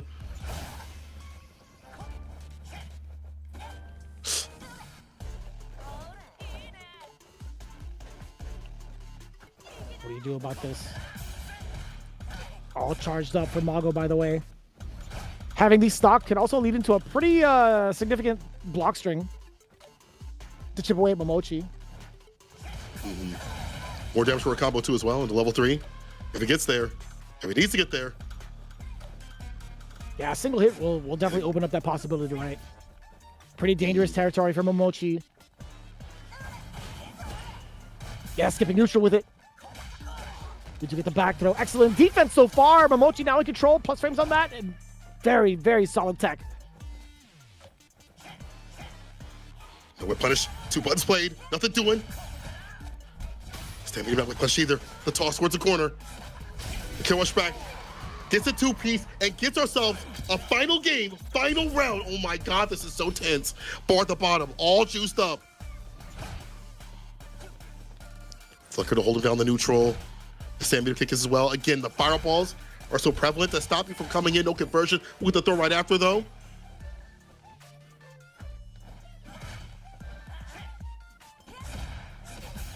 Really intense, a lot. Okay, I was about to say it. Pretty significant reads going on from the side of Mago, but Momochi with a very clean whiff punish. Now backing away, playing that timer down. So tense too, even from this far away, right? Magojo was trying to plot his way forward, but I can't believe you got me saying Magojo. That's crazy. But more importantly, yeah, again, the resources definitely in favor of Mago up until this point. The life resource, not as much. Mochi's game to win right now. Bar, even though caught up in the corner, everything to utilize. Close range buttons makes it a little bit harder to play what you'd like to. The air beats him up with the skies. Forward throw. Dash up looking for a button. That crouching kick not clipped at all. Another toss. One more will be the kill. One more hit, a sneeze, a breeze will kill. Can bump into this cat, he will die. Overhead raw. Reversal buttons. The crouching kick able to stave off the pressure. Hold on now. Second plus frames. The walk-up throw again. No way he makes it back. He tried to steal bases. He's out of there. Momochi absolutely ready for it. I can't believe it, St. Cola. Dude, Mago was playing it so sturdy and so well. And he decided to pull out ranked. He decided to pull out the ranked strategy. Oh, no. He threw the game. Come on, brother. Not like this. On heaven and earth, you are not the honored one. Mago, my bro. Is it because he got woke up DI'd last time from Tsubasa? You feel a little freaky, I get it. But you know what? You can't be doing that. Mochi was too locked in. What do you mean you're trying to DI this cat? He saw the pop off from Mochi. He said, never in your life will you ever test my gangster. But honestly, the godlike play from Momochi to lock him down those final rounds was insane. Even with the round that Mago won, to back off at a proper range where you saw Mago stressing by his play, like, I can't even inch forward, I can't even play the buttons. The button economy was so low, can't even swing out, crouching, medium kick like you'd like to more continuously. He's dying by throws. Insane. The mandate of heaven assured stamps on Momochi's head right now. You really thought you could DI this cat? Like, don't play on this man. 30-10. ZETA Division Geekly takes it over VARREL. 孫選手もしくは敗れてしまいましたが、両名のクオリティが高いからこそのこの大接戦、非常におもろいゲーム、本当にありがとうございます。I don't know. That was one hell of a matchup for sure. Like I was floored all the way through. I was thoroughly invested. But I felt like we were cheated a proper ending, you know, like Mago throwing out the DI like that. Oh, what a bet! What a bet, man! The author rushed the ending, unfortunately. Mago rushed that interaction a little bit too much. But well played on both sides. Up to that point, at the very least, I got to see a lot of different highlights from the matchup, you know, for jury players and for ed players. I think if you're either of those, y'all should definitely watch it back because there are definitely a lot of nuances that we saw Mago doing, even though he didn't win, in terms of like his timing for jumps, the neutral jump as well. I don't really see that too often. I don't know if it's like an ed thing because his DP is a lot slower than other DPs in terms of OD, but I wonder if that's like just a ed thing or not. I'll have to go back and watch more. but even like the grounded approach too as well when he's playing his buttons and things like that. And then the reverse for Ed was able to tag the jury player and back them off to a range where he can play like the flicker and the fireballs and fake things out. It was a very good back and forth until the very end. Either way, Yamaguchi, with his part of the interview, he did not play today, but the team was in really good shape. To be honest, wanted to play as well. Wait for the playoffs to play. He hopes his team will win without him first before that happens.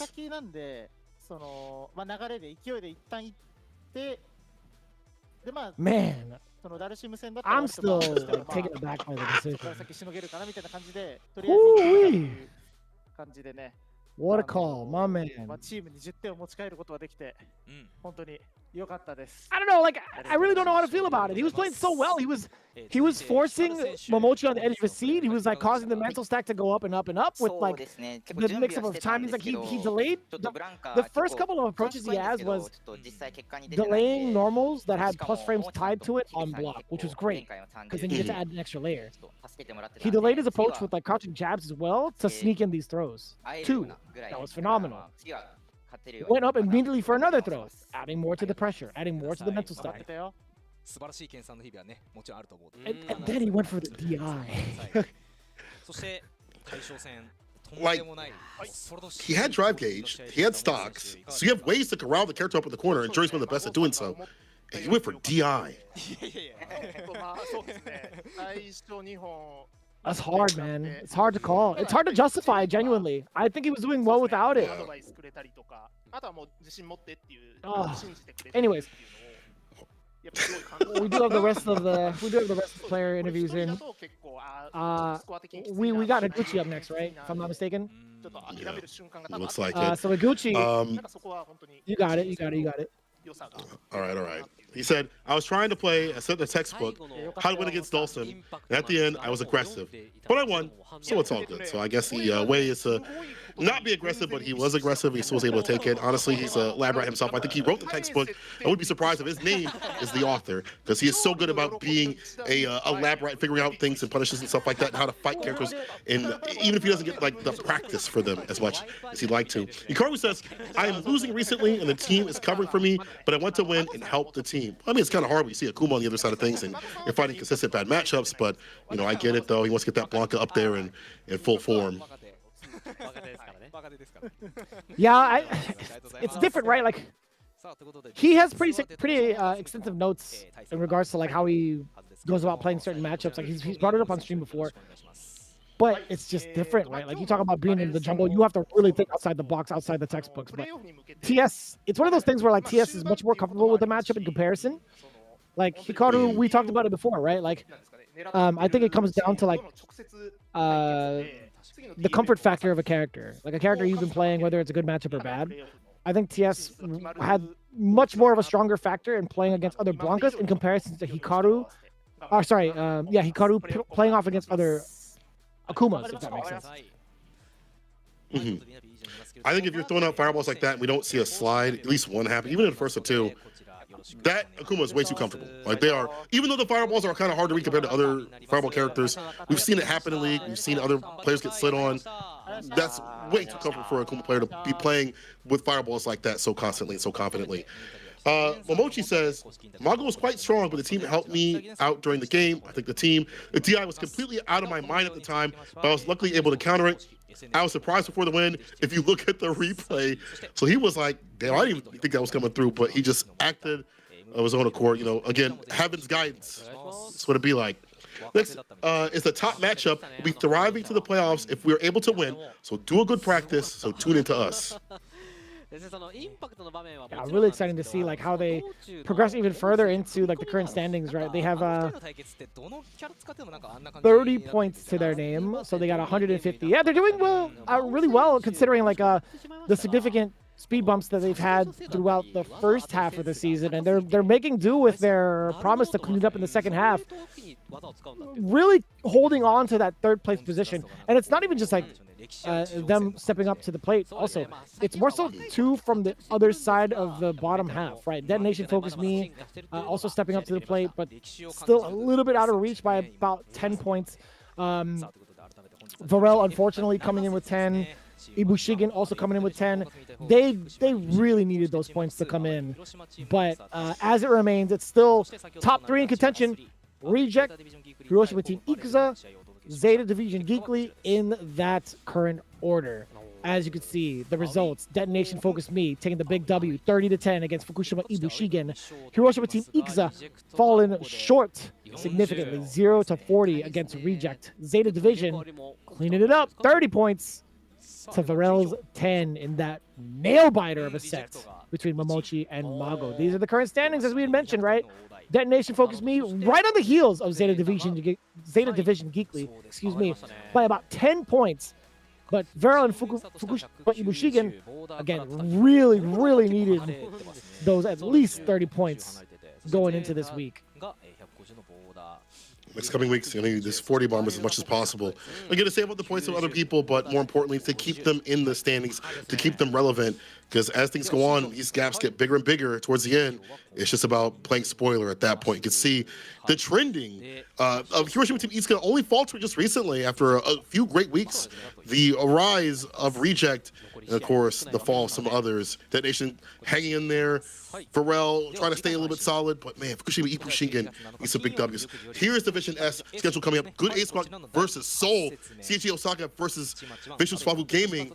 And NTP Oja going up against Crazy Raccoon. Those are going to be some bangers coming on the 7th. Tune in this week. We still have even more Street Fighter League action, Japan style, happening as we get further and further towards the US and EU coming up. And I think next week, I believe, well, Division F will be happening on the 11th. So my man Vicious is not getting no sleep. Reject, VARREL, ZETA Division Geekly versus DetonatioN FocusMe, Hiroshima Team Ikuza versus FUKUSHIMA IBUSHIGIN. A lot of action coming through for Street Fighter League.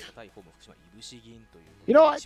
The less sleep, the better, I feel like. It's been mad inspirational. I'm not gonna lie to you, like, since watching all of these back-to-back events like CPTs, World Warriors, it's been like very inspirational to watch even more like CFNs just to get like a better grasp on the characters, even like influence me to play like and bring a lot of other characters to master. It's been rather fun. Like in the span of like these last couple of days since like the rank reset, I've already gotten like C Viper to High Master, Luke to High Master, working on Jamie. It's just been rather fun so far. It's been like a lot to learn and a lot of games to watch also, right? Month of November, this is what the schedule is going to be looking like. But we're looking forward to obviously every single week going forward between Division F, Division S, and then the very bottom, World Warrior number 4. I'm mad excited about that. As we wind out a lot of the other World Warriors around the world, we have still a few regional finals to cover, and then obviously a little bit of a lull in the schedule when it comes to December. We have the big holiday season coming up, but the playoffs, the most important thing coming up into, other than the championships themselves, we have the playoffs on the 13th and 14th of December between Division S and Division F. Lock those in your calendars expeditiously. Don't want to miss any bit of Street Fighter League that's going to be going on with the playoffs coming up, with the finals coming up, and then, of course, the World Championships at the finale of everything at Capcom Cup. Don't want to miss any bit of Street Fighter League. And it's all live. Everything from the US to EU and Japan is all live in front of your face. So tune in for all of you. Get your tickets to be live in those seats over at Capcom Cup, which you should do. The action is electric. You'll be feeling it through your bones. People, get those tickets. They are on sale right now, so you get the best seats in the house. Definitely want those seats so you can dap up Noah when he runs around the ring if he is able to qualify, or cheer for your favorite players, whatever it may be. Definitely well worth it to be out there in person and being able to feel the electricity as these players play for a lot of money and the pride of being the best. It's going to be so insane too. That energy is going to be so tangible, so electric, and to the point where we could barely hear each other during comms. But yeah, it's something so worth going to. Like, but please, I highly encourage you guys, as much as I encourage you guys to visit, please do so responsibly. I know for sure that like not everybody's gonna have like the luxury to take time off and also spend that much money on a leisurely thing. I do highly encourage you guys to like tune in any way you can. It's going to be so well worth it because everything in regards to like the culmination of everybody's hard work, it all comes down to like the biggest event, right? And getting towards that big event, obviously we talked about World Warrior number 4 for the region of Japan. This one's going to be so exciting to watch as we get closer and closer. Every single top 8 has been hard to figure out like who's going to take it all the way, right? Even seeing the results of like the grand finals of last week, I was like, damn, Tori Meshi's up there too. That's kind of wild. But again, so much to look forward to, especially the fact that they have like a public viewing. You see the crowd, you kind of like feel it with them. That's really, really cool to see. We have so much coming for Street Fighter. Street Fighter League, the World Warriors, the regional finals. Y'all watching, your regional finals are probably coming up, as Vicious had said previously. So keep a lock and loaded on that. And of course, watch out for the finale of everything next year. I can't wait to see when we get Alex. Like, when are we going to get Alex? When are we going to have to deal with power bombs? We'll get to see him in full effect. I can't wait for that to happen too as well. I don't need any other characters, to be honest. But honestly, Street Fighter League has been so sick. I love the fact that we get so much variety in terms of who's winning, who's losing, who's able to take it. It makes it so fun and so interesting to watch as the meta evolves and grows. These players grow outside and inside League, but nothing short of excellent. It's been a real cool time to see how everything's developed up until this point. We only have 3 more weeks of regulation play for both S and F. It's going to be so sick to watch. In the meantime, we've enjoyed your guys' time hanging out with us in the chat. We'll hope to see you guys for the next one. Be cool and be easy. Take care.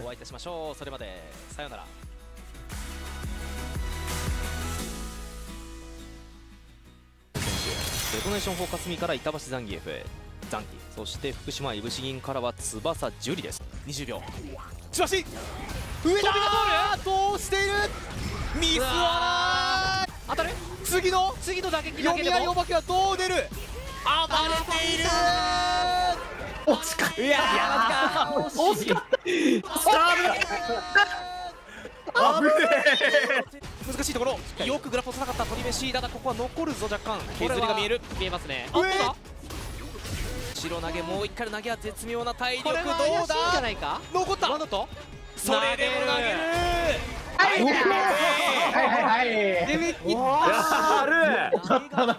めっちゃライオンよかった。すごいな。八景旋風から裏、あっとこれ見てるぞ、下がっている。オーディクワトリガから踏み込んでくる、ガード、ここで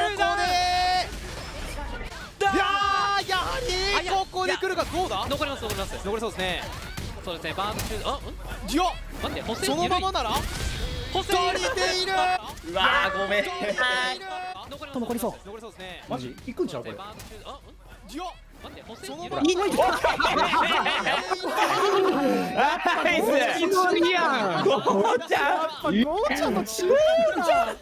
チーム盛り上がっていきましょう。ノイキャンなのかな。広島チーム戦対リジェクト。カウンター。そして剣ならばここからジュバルがどうだ。読んでる。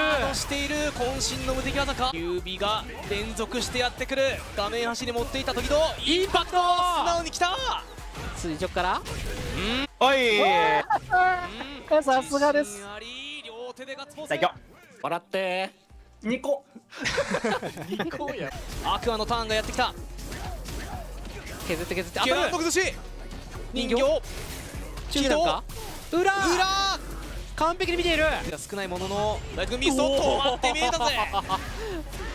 2連続。これバーンとすると SN3 の削りも見えるので勝負のリバーラン打つ。おい。リジェクトが誇るバックステップ。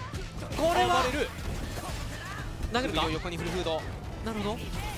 ちょっと耐えればリリー SN3 たまりますが、ここに来てここ持ち方打つ。ここ一番で希望の目を潰すかのようなオーディアッパー。大心ねじ込んだ。次は打つ。読み立てね。いやすいません。いやどんまい。う。完璧です。ありがとうございます。オーディ勝利が6回当たった。なんか僕の江戸もそうですけど、オーディ勝利で全部ねポイントを。素晴らしい。先鋒戦樋口選手のガエル対 YSC モチ選手のダルシム。冷静ですね。使っている。しかも勝利を見てセンジャー3つ溜まっている。そのまま中段流れるように。うわこれが不損の一撃。確かに一発目の中段じゃ足らないなと思ってましたけど、最後に畳みかけてきた。いやごめん。いやごめん。